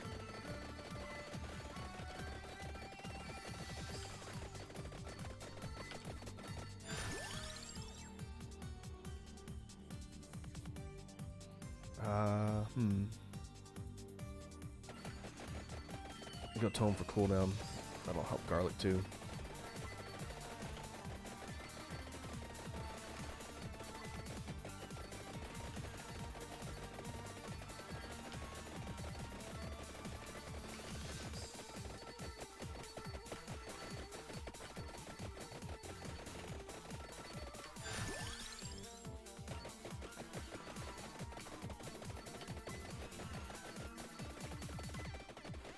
Taking a lot of hits.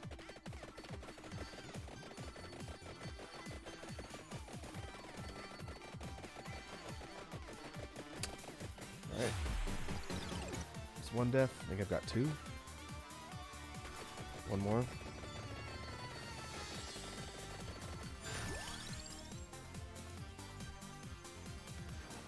Alright. Tract Orb. And we need Pomarola for the garlic. There's Stalker, great.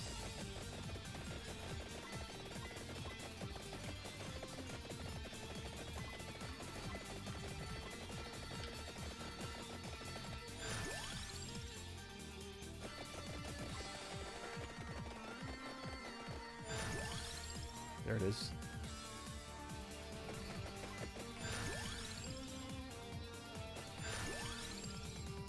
Okay, I'm gonna take the Tiragisu upgrade, just because I expect shenanigans.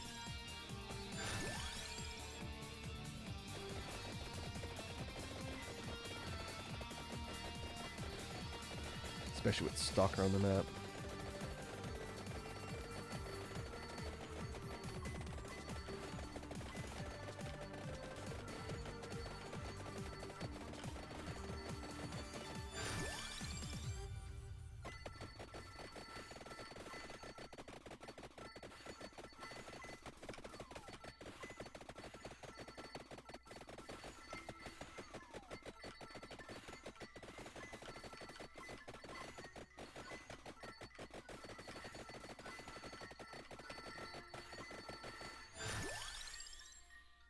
Two more levels on water.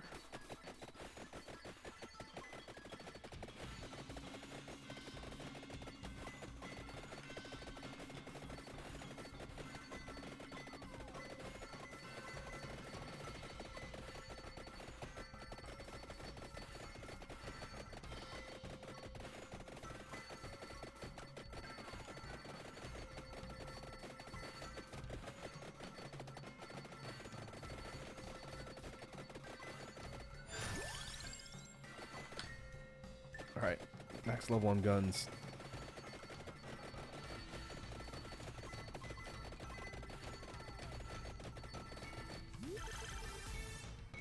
Will I get lucky and get Feragi? Nope.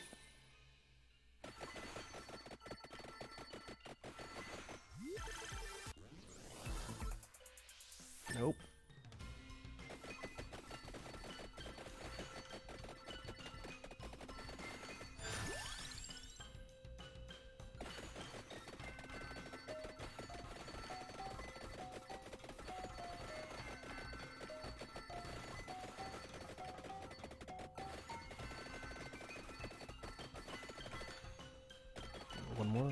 One more chest below me.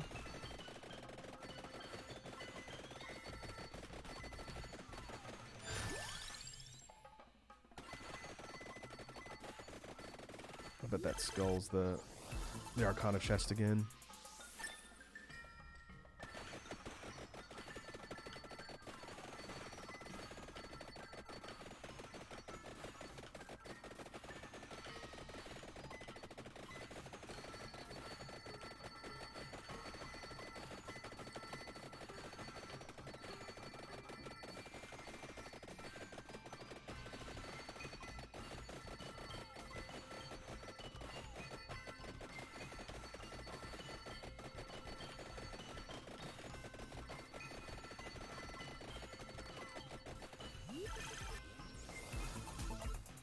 Oh, there's Feragi.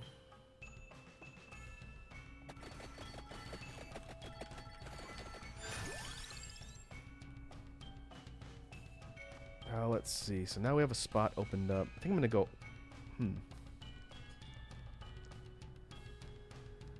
Wand? I guess I'll go Wand.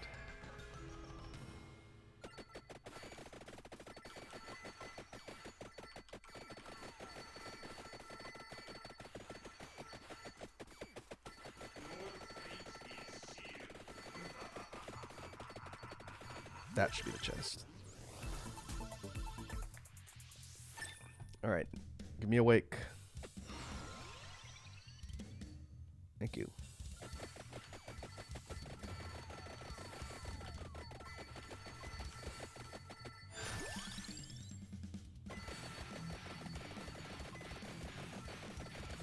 Okay, next level on Rune Tracer, that's good.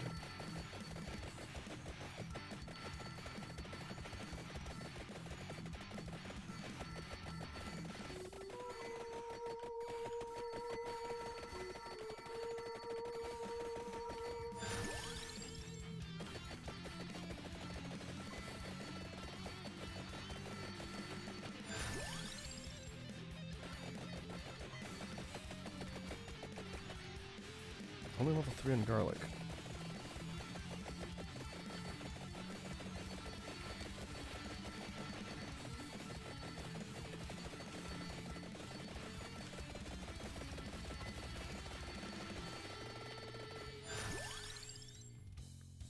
Okay, there's our wand.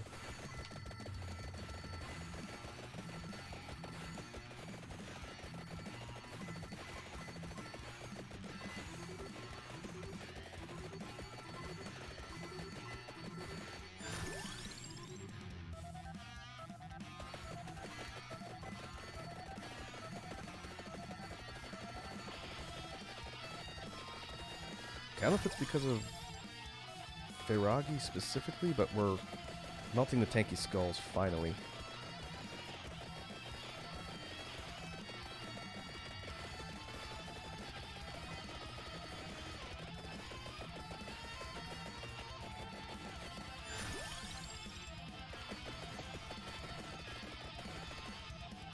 Okay, leave the chest. If I get a couple more levels on the wand, then I have a roll for Labora or Hellfire.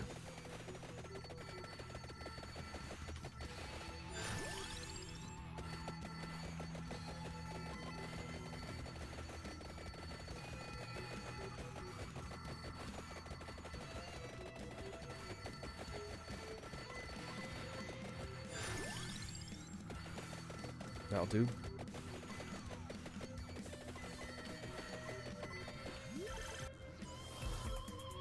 Alright, Hellfire, that's good.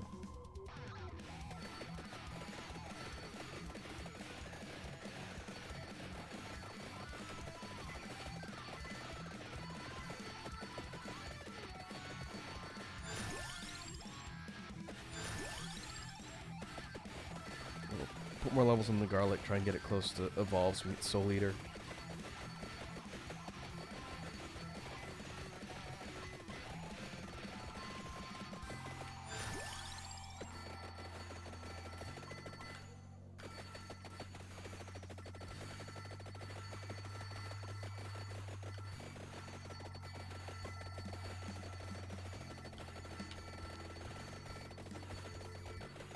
I might not need the Healing Arcana.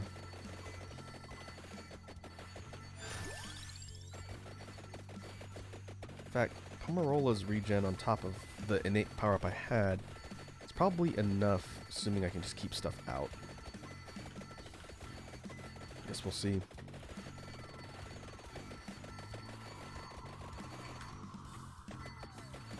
Need to get that cooldown boosted. Keep my beams of death up.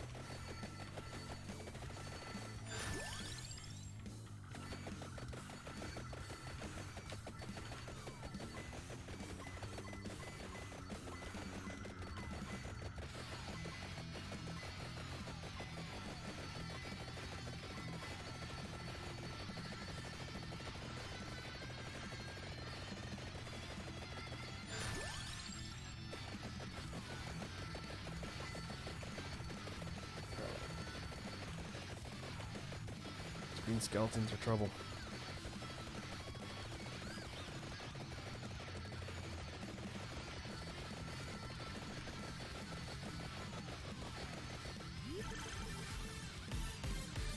Ooh, super chest. Okay, should get at least one evolve out of that.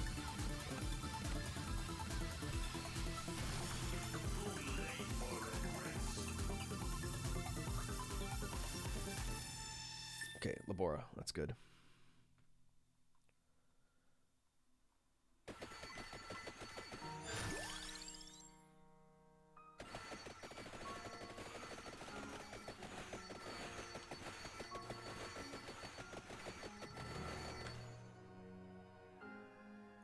Okay, we're waiting for evolves on Garlic, Rune Tracer, and 4 more levels on the wand.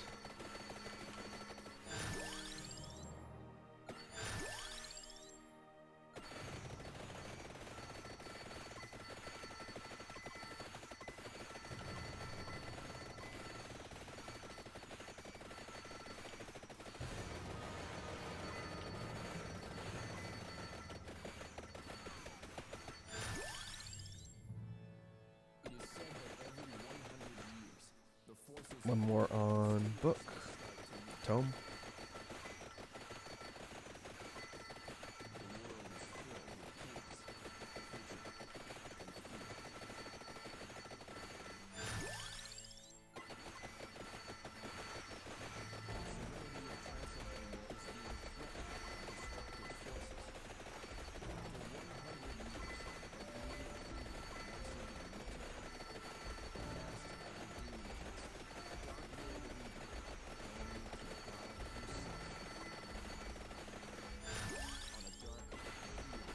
one more level on wand.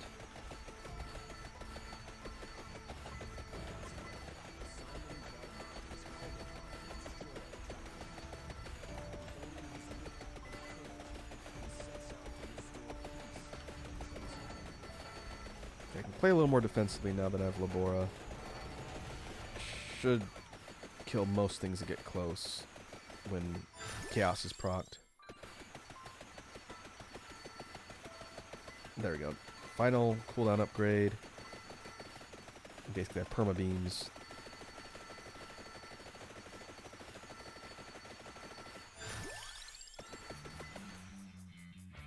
Alright, all weapons are maxed.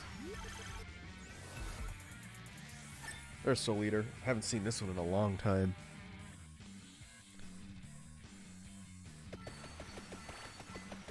Steals hearts, so has a chance to regen when stuff steps into the field around me.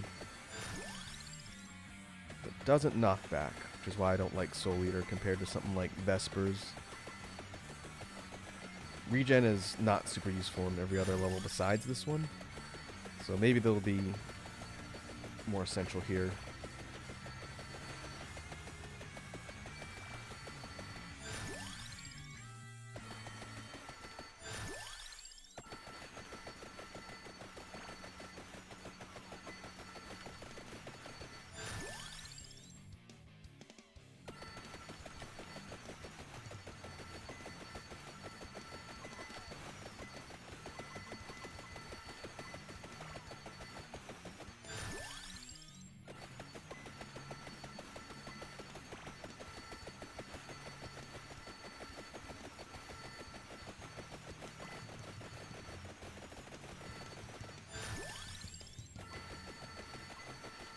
Okay. Getting close to the next Arcana breakpoint. So far, this build is looking pretty safe. We'll see if it holds till the end, though. I think more than the last build, I'm going to need to get as many levels as possible for Pugnala's passive. Just stack on damage.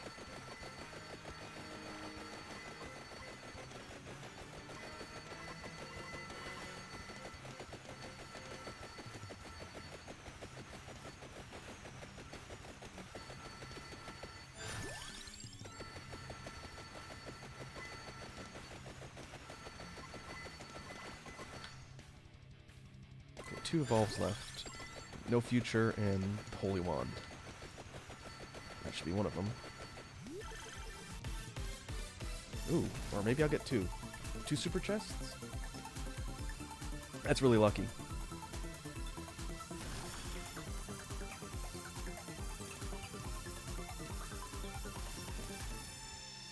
Okay, no Future. It's only gonna give me one and a bunch of money. That kinda sucks.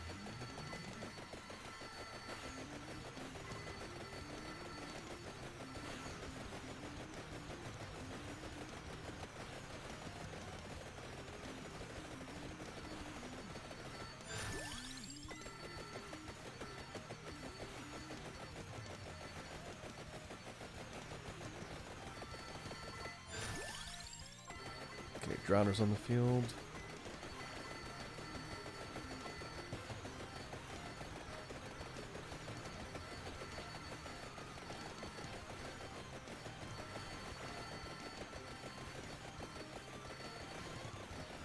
Drowners off the field. I wonder if it just takes a cumulative amount of damage, because I don't think it's time-based. That was really fast.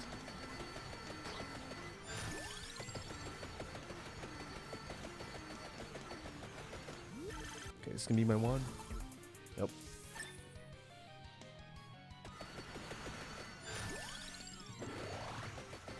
That means Big Skull should be third Arcana drop.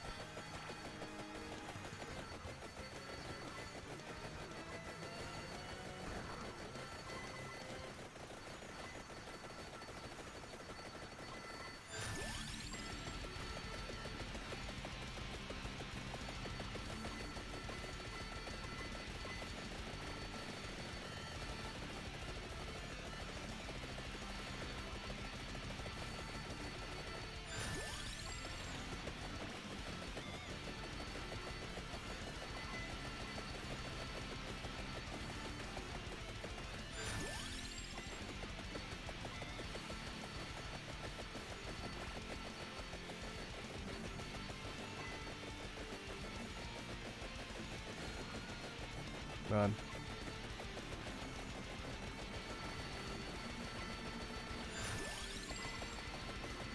It's our might. 158% damage. That's pretty good damage boost.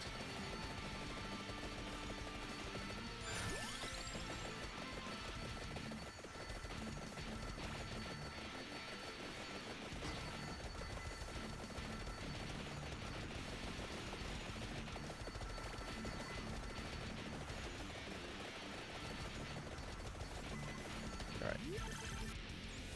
Third Arcana.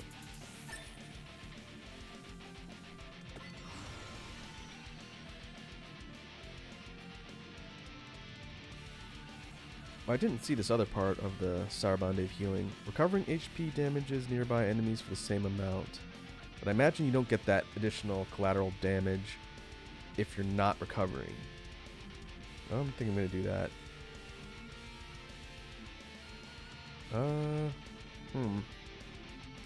Pretty much choice comes down to critical hits on... Well, we don't have Death Spiral. Well, I guess we are going for Hearts of Fire. Heart of Fire.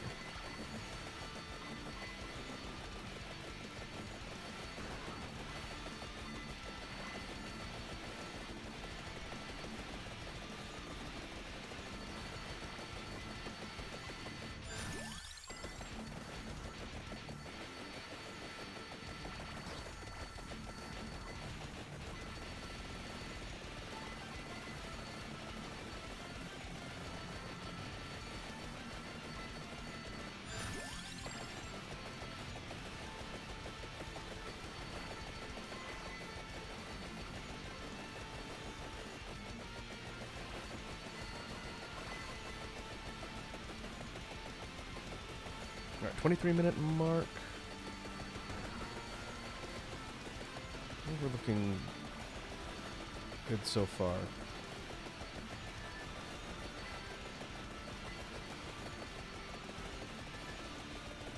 Looks like Soul Eater does stop projectiles.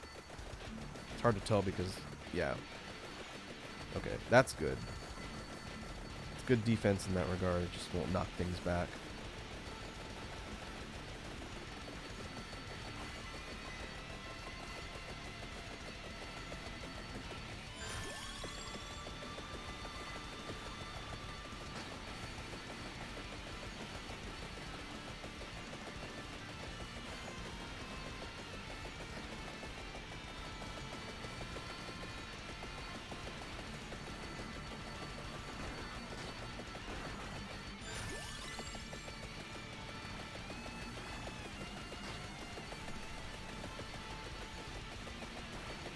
Yeah, 89.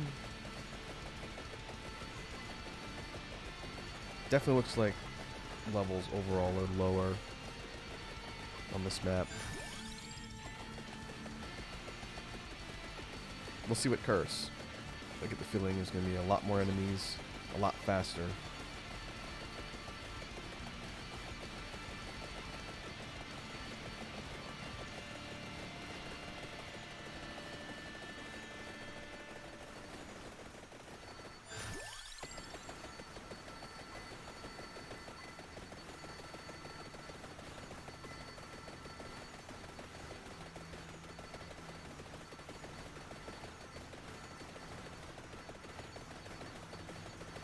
"25 minutes. Where's the boss?"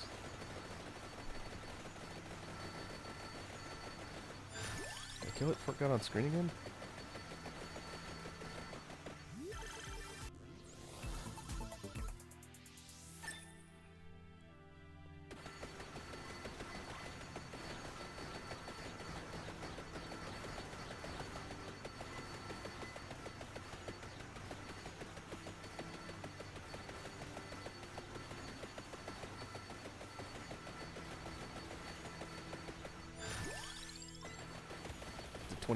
Almost 26-minute mark. Just taking a look at how far in the waves are getting.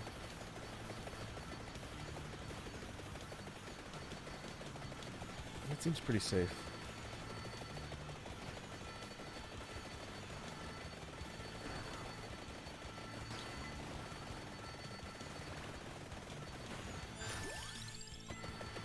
say that, and as soon as Chaos in the Dark Knight unprocs,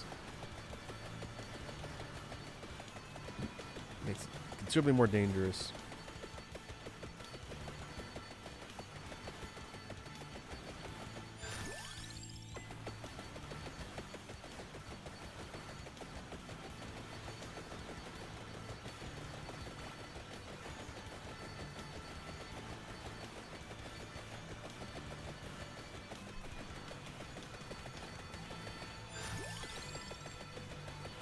Curious as what the damage stats are going to be with this particular build. I'll be surprised if Soul Eater ends up being one of the highest DPSs on here, but it's possible.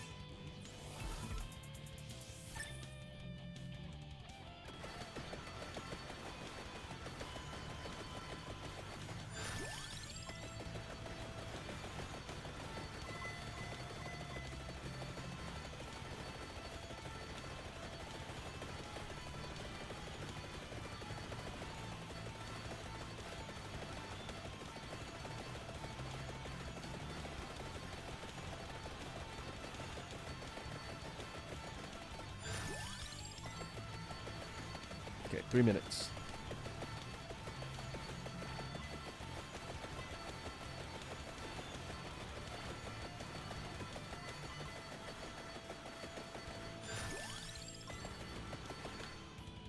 %73% might.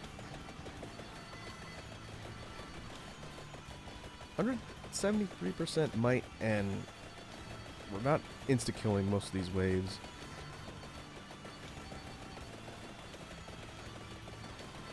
Yeah, it tells me max curse is going to be very difficult.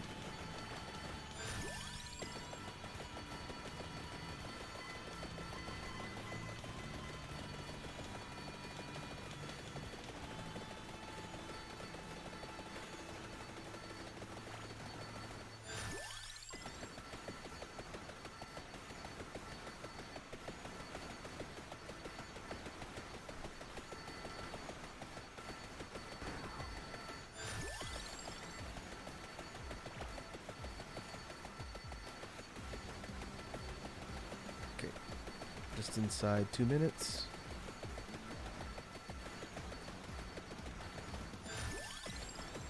And I'm pretty much at the point where if I wander too far outside of the sphere of Labora, I'm gonna get mobbed. Just gonna make it difficult to get those more additional levels. Alright, we're just gonna have to ride it out.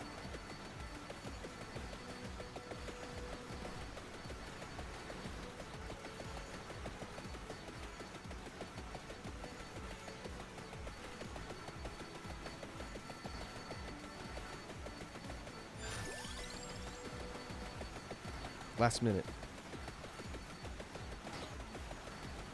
Oh boy, that is really dangerous.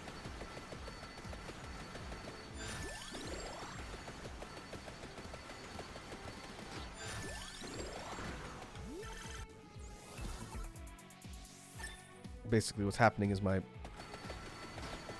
Chaos Arcana is deprocking, and the safe spot with Labora is gone. Okay, that is a problem.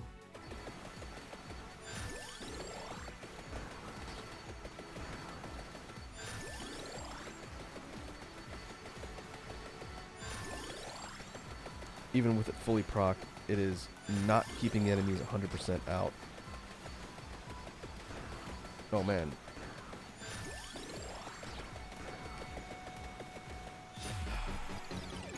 How many revives do I have left? 3?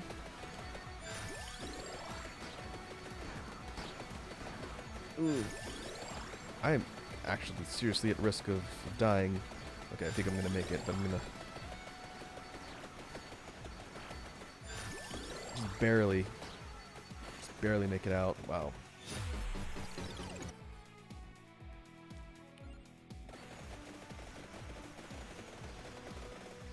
That's crazy.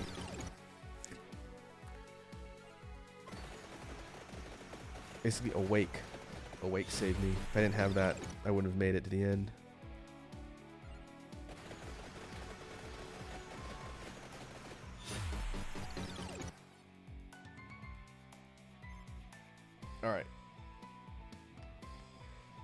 Max level 118. 14,000 gold. 48,000 enemies killed. Firagi, highest DPS. Second place was Labora.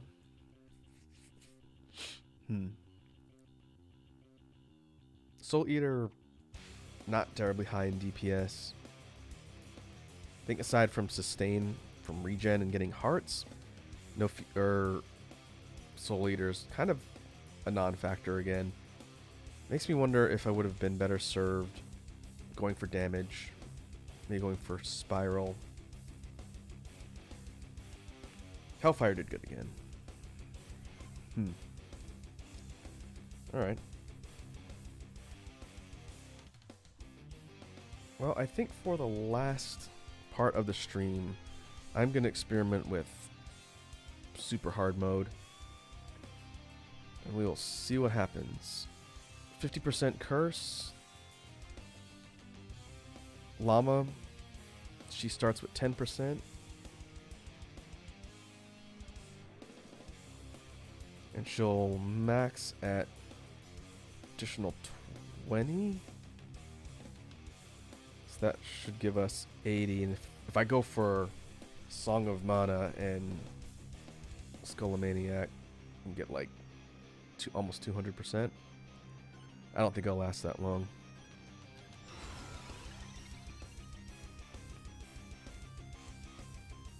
This one, I think I am going to go Awake first.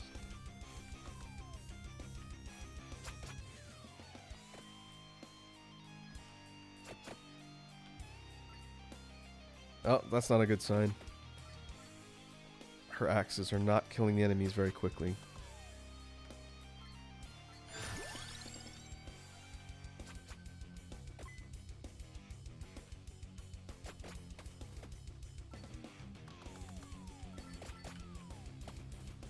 And they are fast.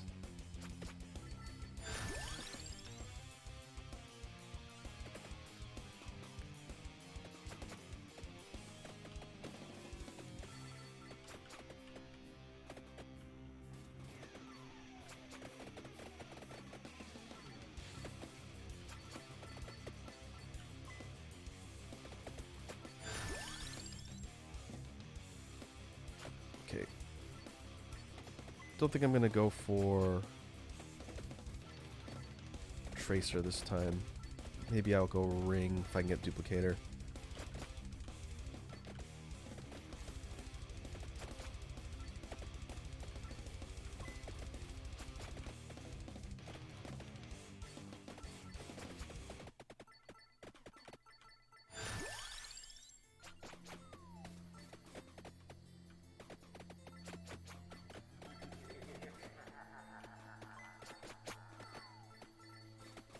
I think the hazard zones from the water are what's doing all my damage here.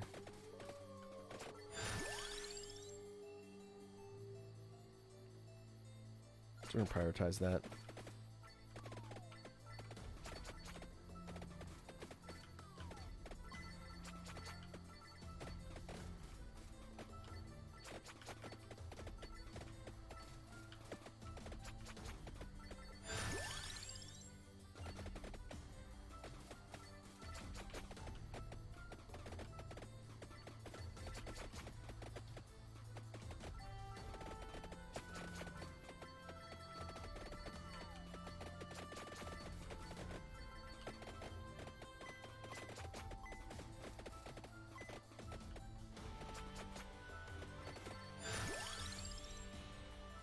Alright, keep going for guns.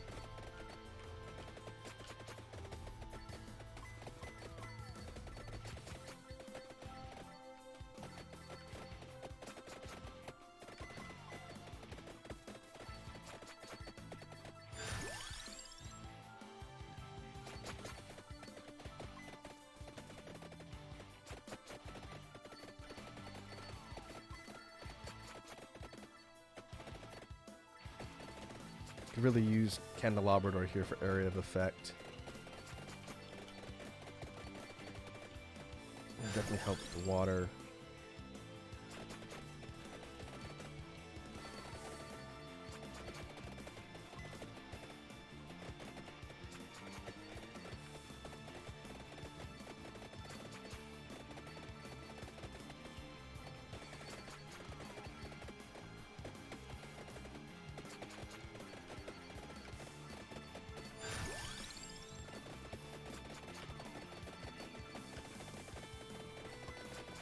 3 minutes.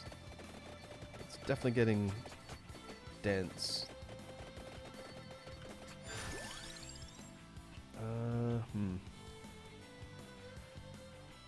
I'll go water again. I might end up going one since I'm gonna gun for tome, like I usually do.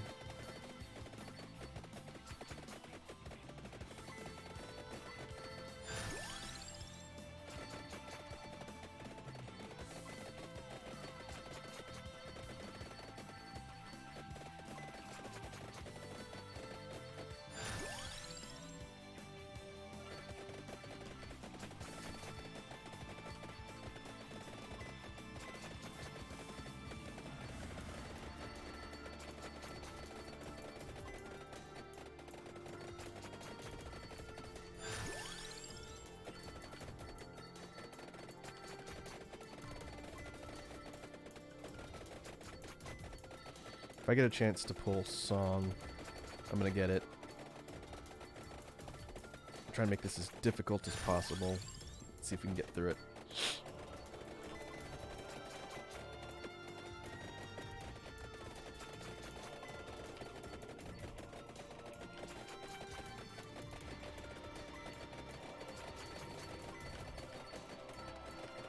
Oh boy, now I'm getting mobbed.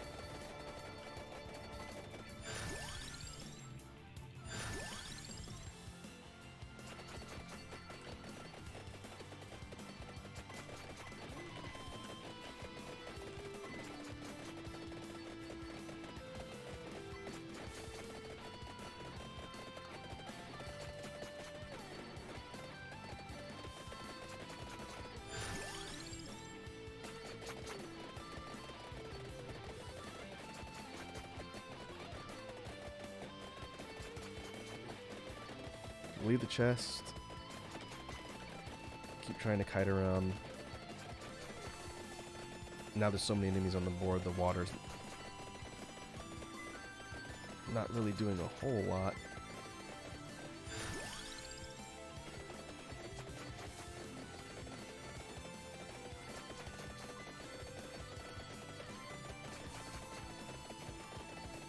Oh man, those shots.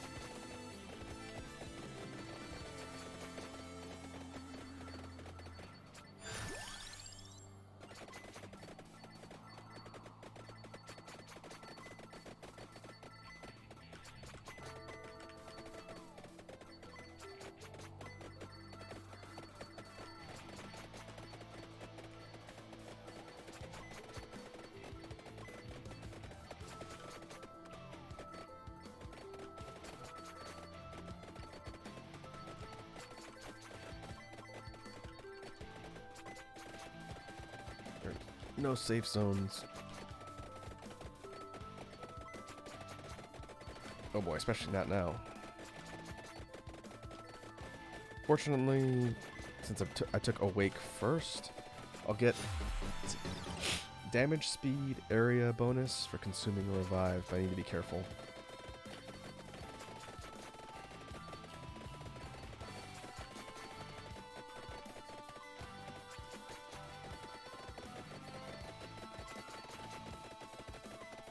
I'm just gonna get the chest. Get the upgrade while I can.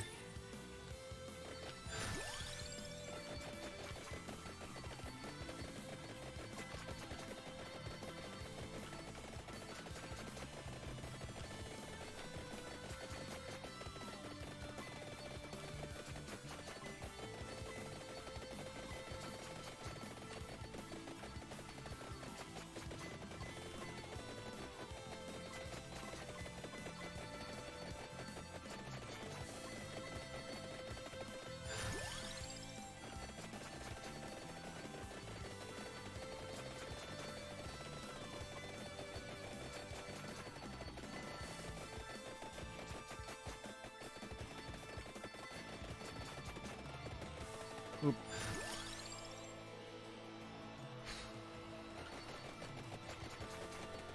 What I really need is the Tirigisu with those additional revives. And yeah, that's two. Two left.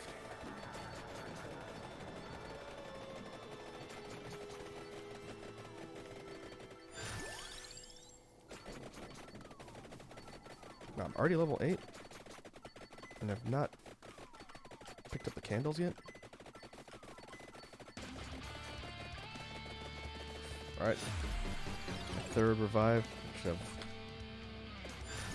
one more.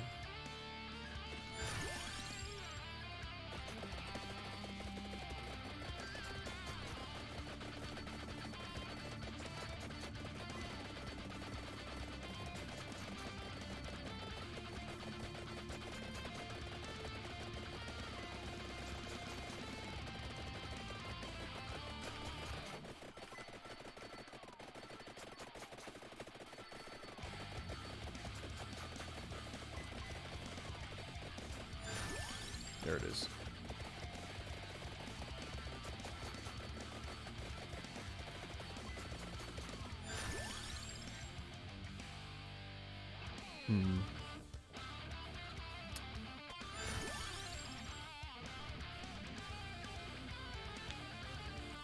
Now the question is, which route do I want to go? Damage. Maybe go for Fire Wand.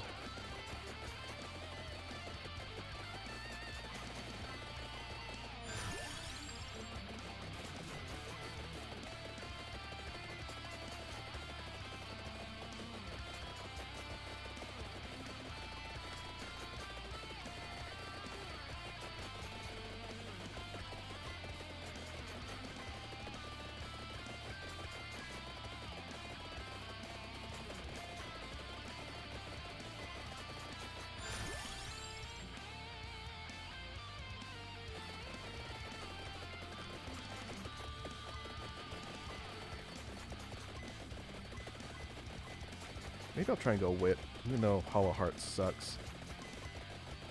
Oh boy, I'm probably not going to last that long, but trying to go for a regen build here would be interesting.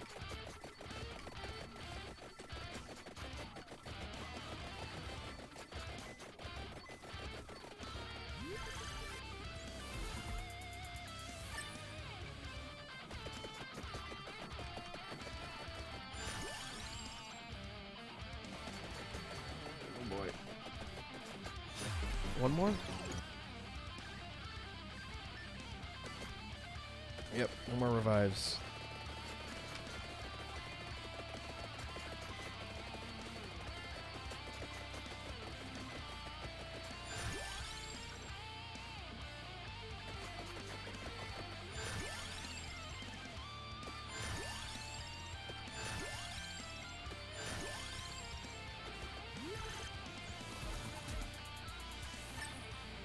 Yeah, I think this run is toast.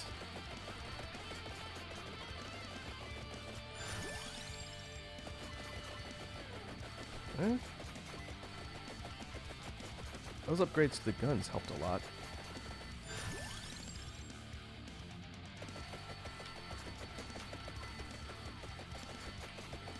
I don't think it's gonna be enough though.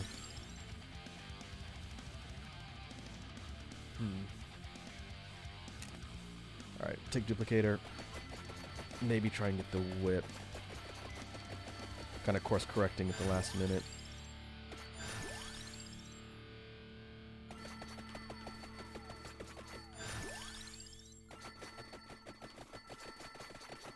Oh, there's Stalker. Right. Oh. Alright. Well, that was incredibly hard. Alright, let's try that again.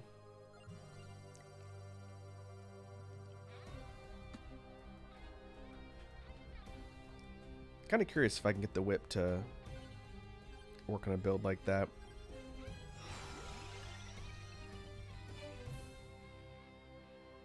Okay, we'll start with Awake again.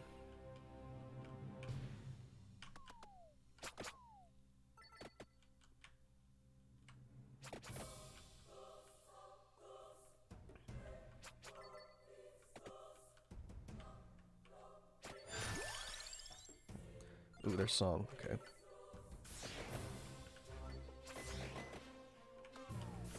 Well, that's clearing the enemies out fast. Oh, there's a skull.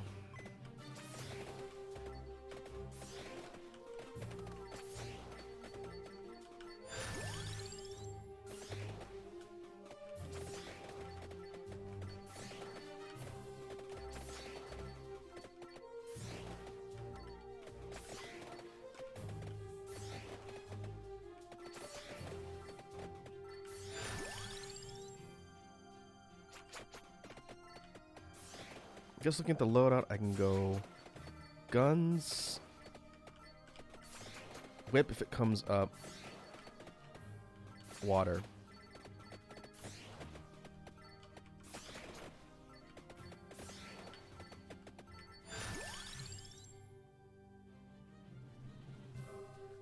Okay. See if we can build towards that. Getting Song of Mana is kind of fortunate. That does a pretty good job of killing these early waves. A lot more than the axe.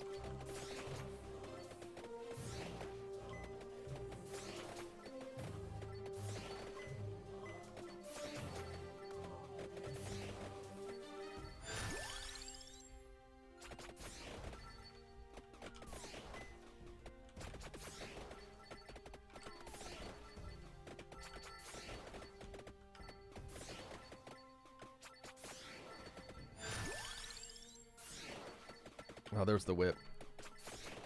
So used to passing it up.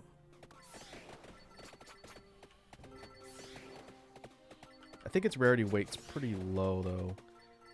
So it should show up fairly often.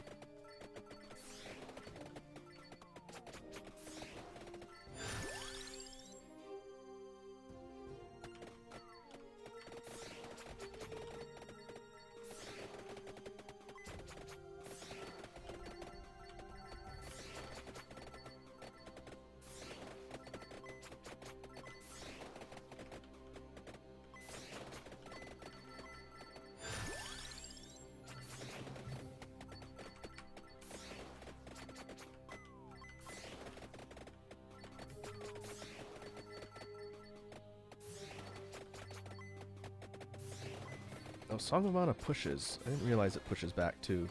It's been a few runs since I've used that one. It is one of my favorites.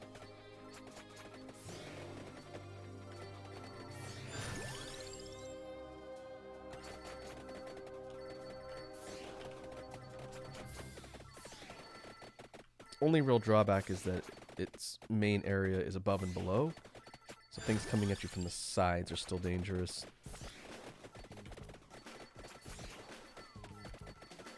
But the whip does cover that dead zone.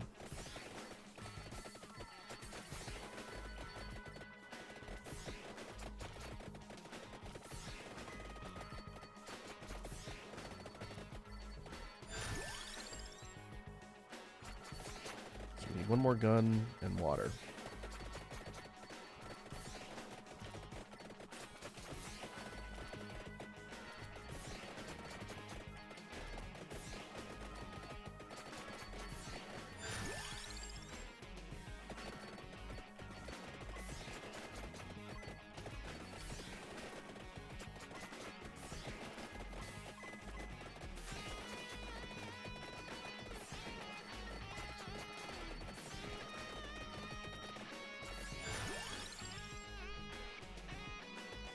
Okay.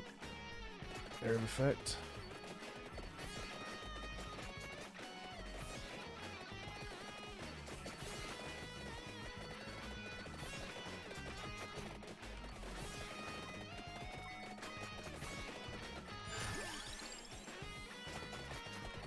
Oh boy.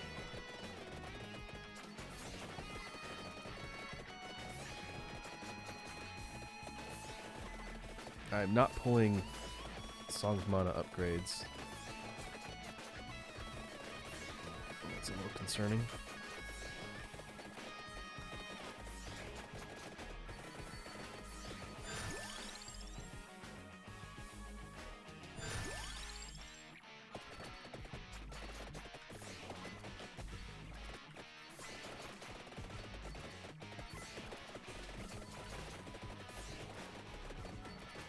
I think my damage is stalled. I need to upgrade my song.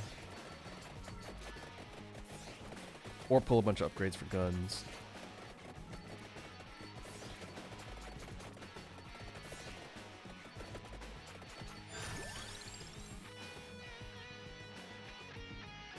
Or I can go axe and try and get Spiral.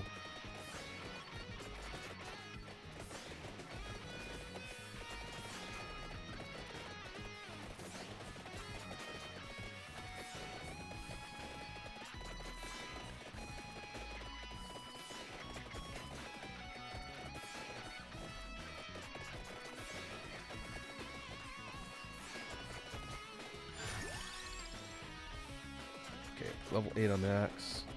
That's good.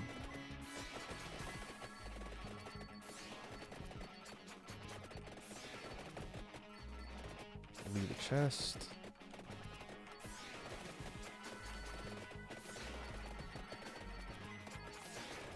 Ow.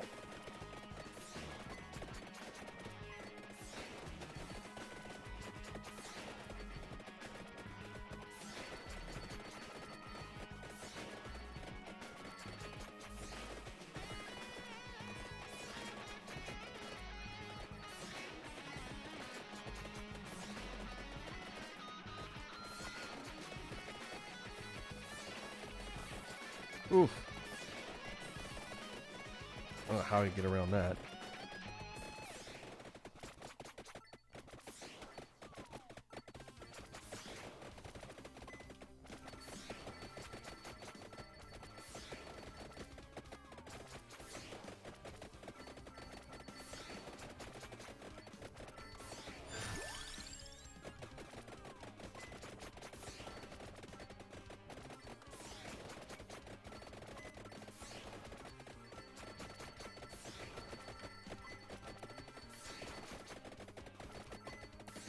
Make my way back up towards the chest and sort of try and kite around it. Eesh.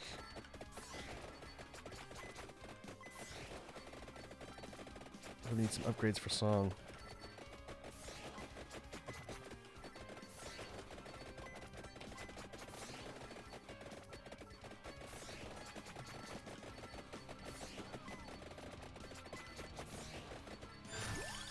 There we go.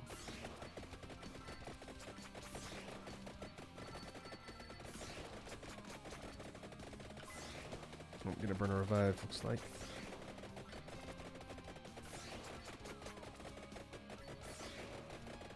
Yep. It's 1. 3 left.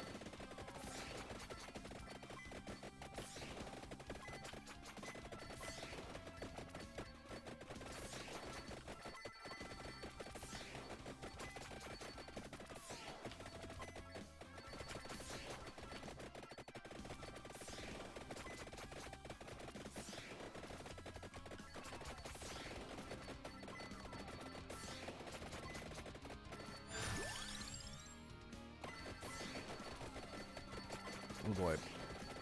I should have kept track of where I died in the previous run. Let's see if I'm getting further.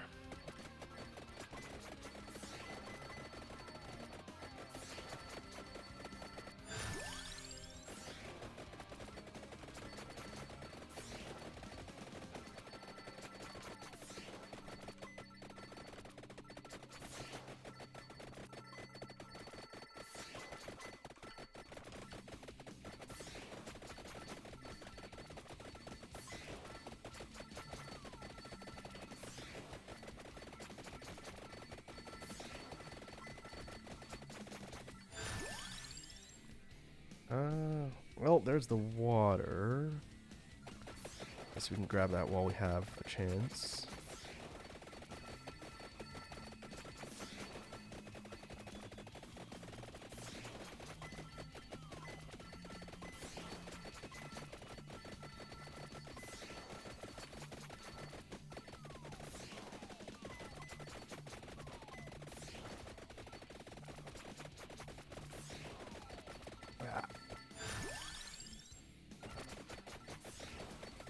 Gosh, need to be watching for the hollow heart.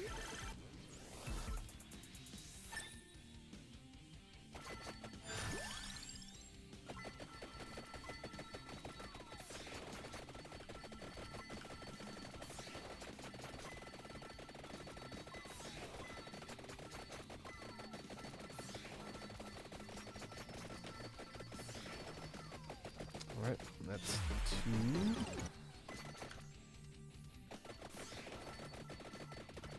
That might have been 3.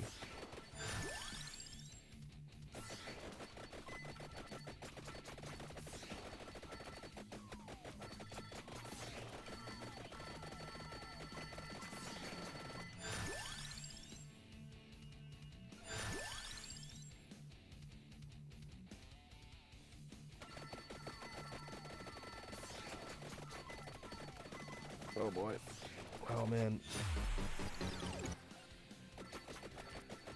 Think I might be screwed again.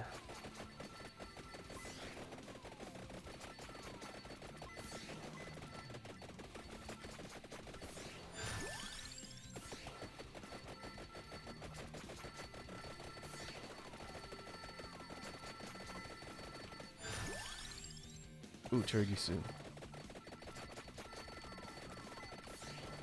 Still a chance.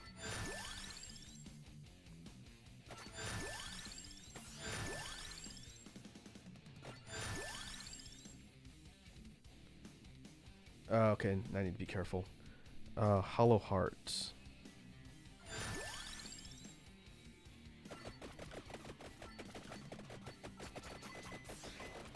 Oh boy, that stalker is super fast on Max Curse.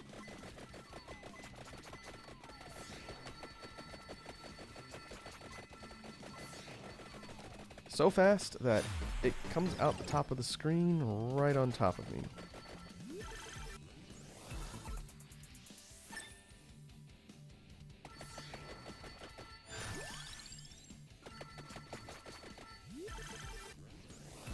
Gotcha.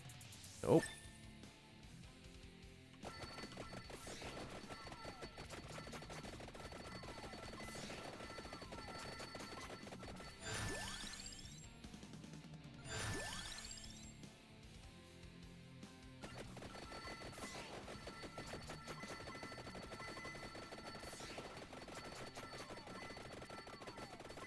I can make sure that thing doesn't leave the screen or it's going to come out the other side.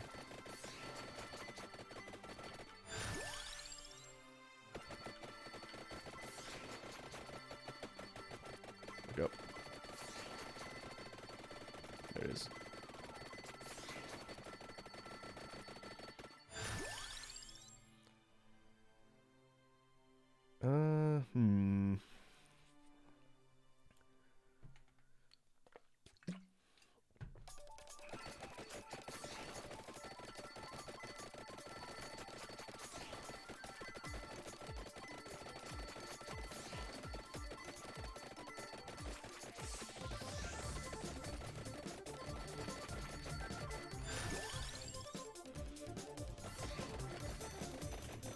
Still no Hollow Heart, huh?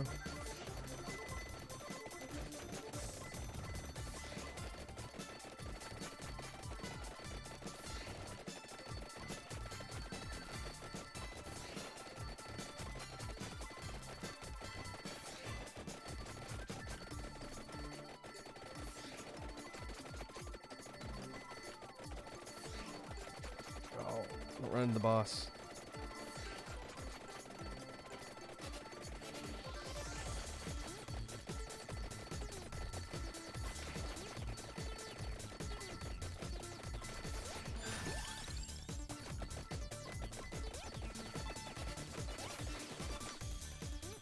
Okay, we're out of revivals unless I upgrade Terigisu.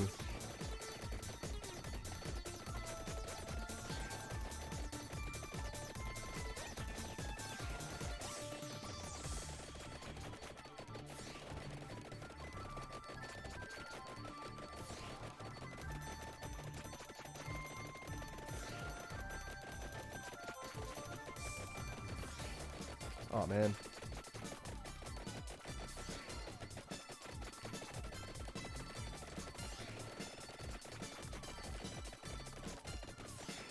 Give me a level.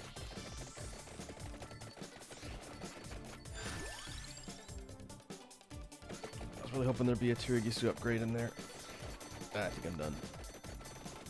Man.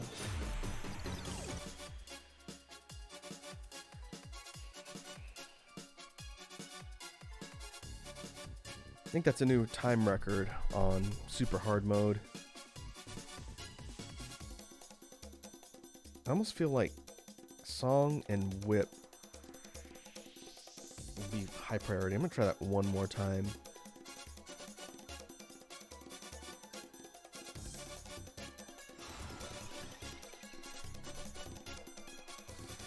Take a wake again.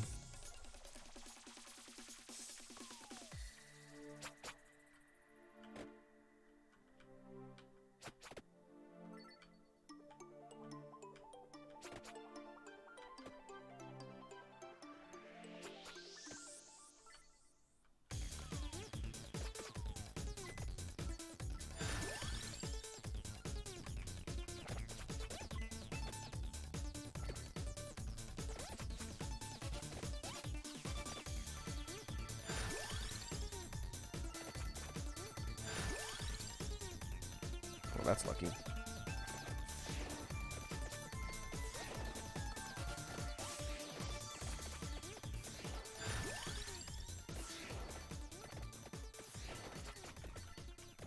Maybe try and boost Song of Mana's levels fast as possible. That and the whip. Then prioritize the guns.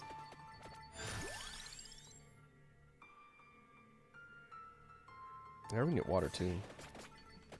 We'll see. We'll see if I end up pancaking my build. Time to beat was 12 minutes in the last run.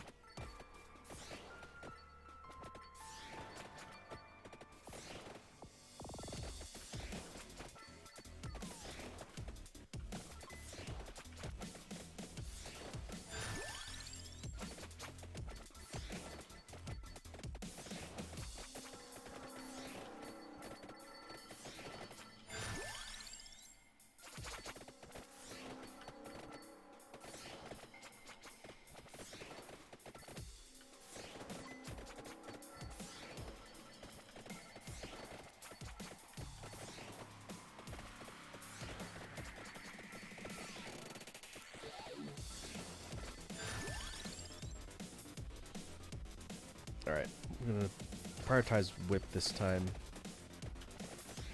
See if that helps. Really need that leech.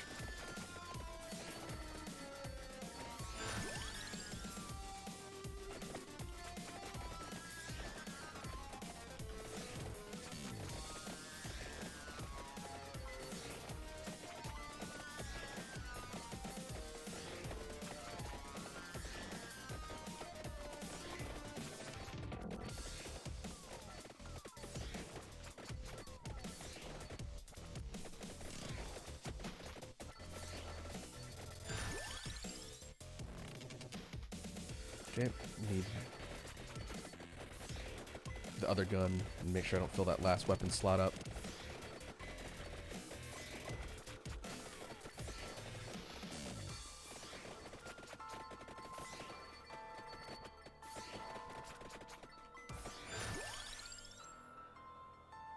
Okay, grab that.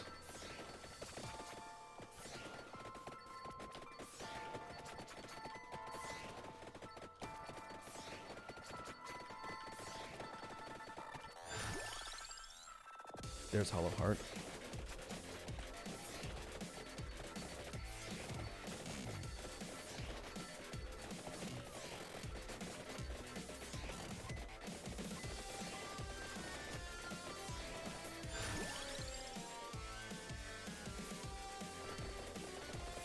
Candles.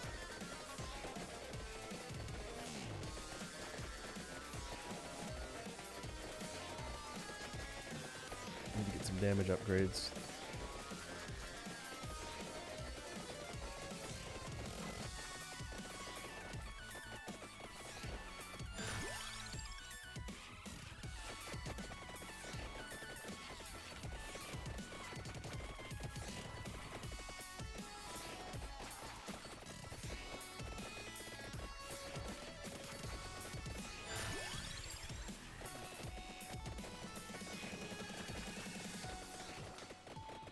I guess if I have a choice, either song or whip.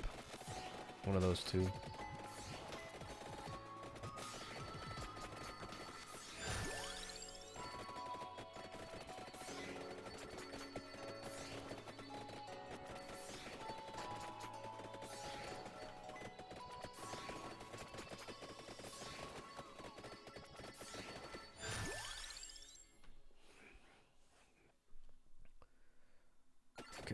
orb.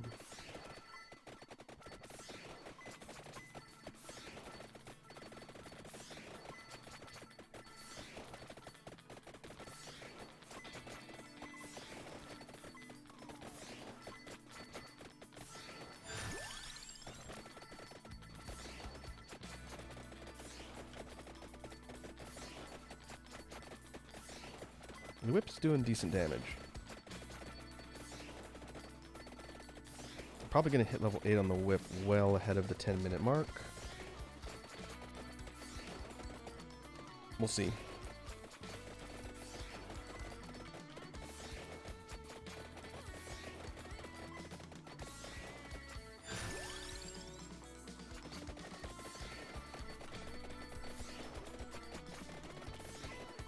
I'm definitely pulling more whip upgrades than song upgrades though.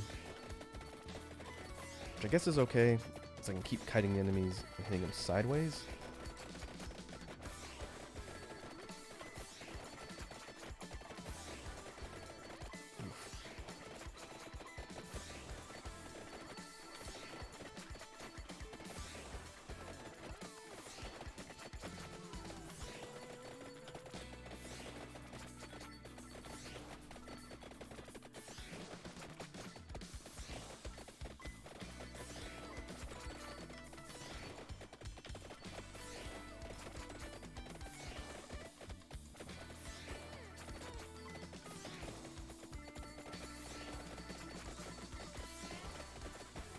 Two bosses? I think there's two bosses on the map.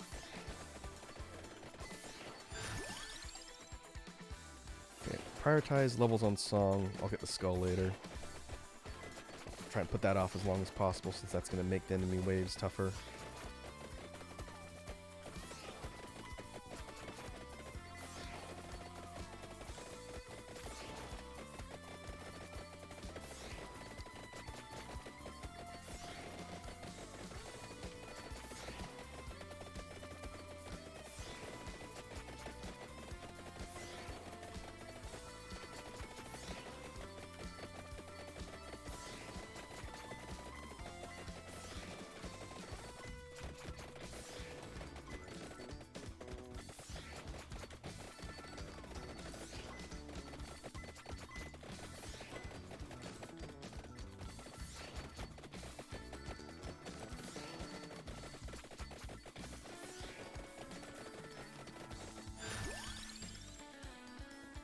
Okay, we'll go axe. Prioritize whatever's highest level.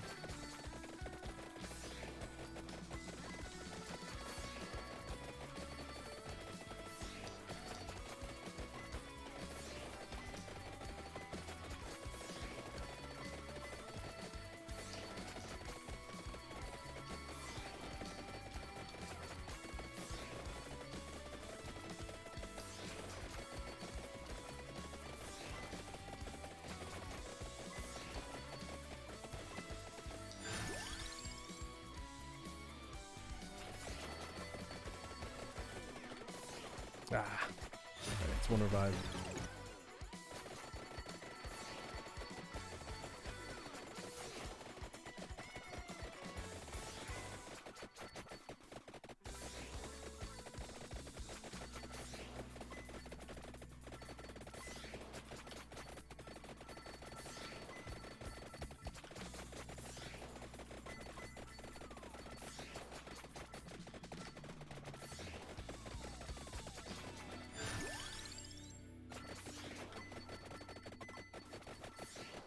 Eight minutes in. I feel like my damage is behind.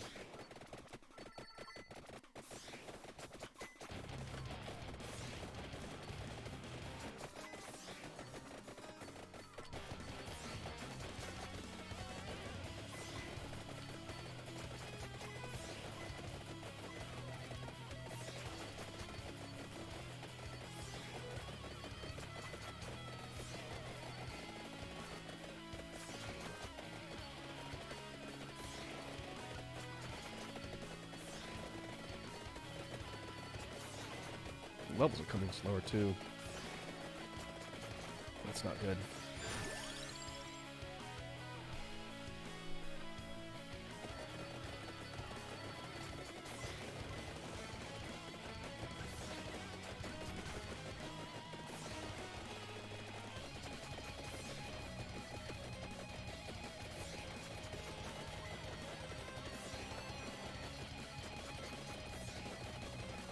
Oh boy. That projectile wave of skulls is pretty difficult to dodge. Ah, alright. 2. 1 more left? 2 more left. 1 more from Awake, and then my free one.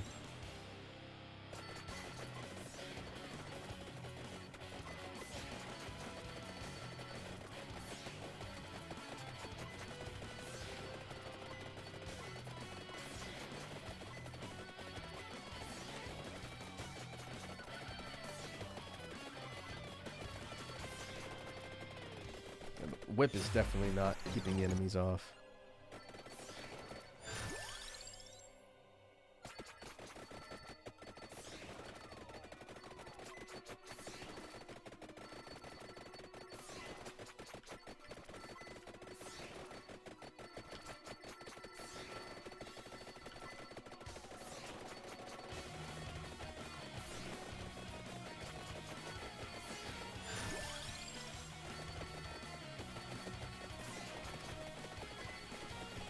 I'm actually pretty close to getting the evolve for Bloody or Crimson Tear. I need 1 more level, and then there's chests on the board already. Of course.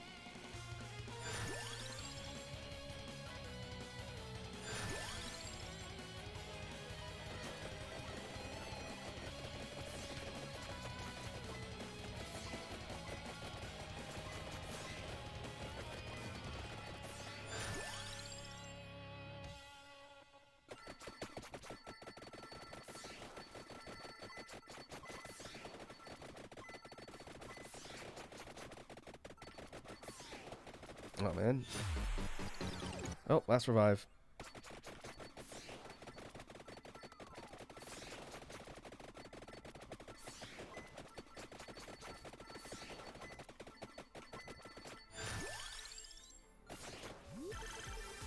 Will I get lucky and get the Crimson Tear? I think there's 1 more chest.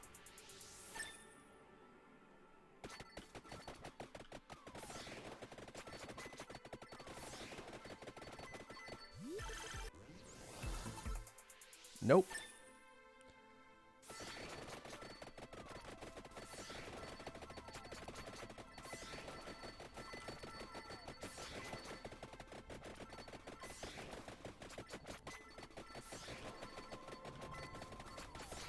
It's not looking good.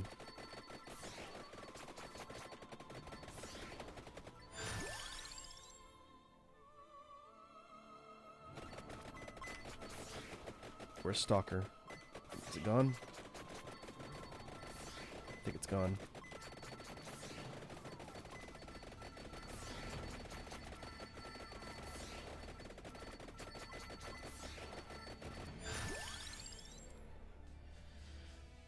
Alright. Wow, I hit level 8 on the axe, too. I guess we can go Duplicator. What am I missing? A mirror. Oh no, I can't level the guns now. Because I consumed my last Tirigisu, it's gone. Alright. Well. We'll do our best.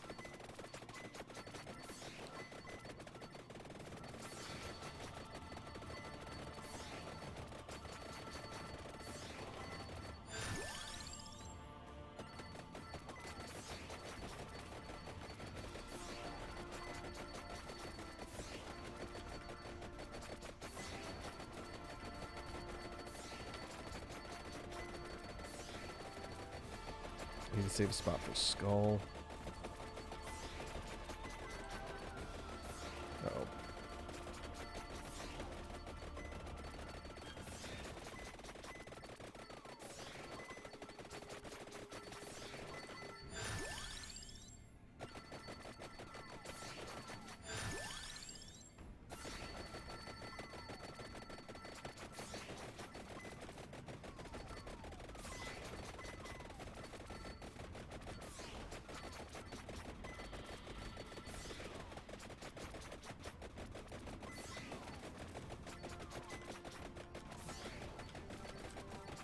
Oh, man.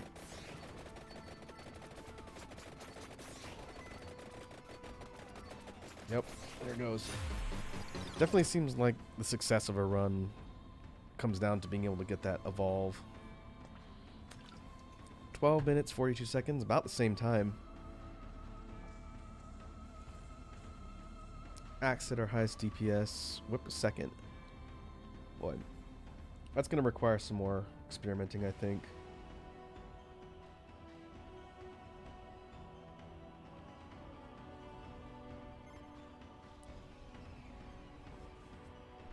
But we did get some progress in unlocking everything else. I think that's it. I think all the achievements are done. 88 of 88. I'll probably take a break from streaming this game until the next sizable amount of content comes out. If the next update is just Arcana and minor stuff, I'll probably wait. If there's a new level or a major mechanic or multiple characters or something, I'll probably be streaming this again then so I can talk about the new stuff. In the meantime, I'll probably rotate some other things into the mix. That way we're not just spending all of our time playing Vampire Survivors. I do like this game a lot. It's really fun. Well, let us see who's online to raid. Is Banani still alive? Oh, I'm not following her. Okay. Wazzy and Banani are still alive, so I'll go over them or there and pop in. But thanks again for stopping by, everybody. It was good getting back to streaming and sort of getting back in the rhythm of things. I'm gonna go to the outro, and we'll go raid Banani. Well, catch you next time.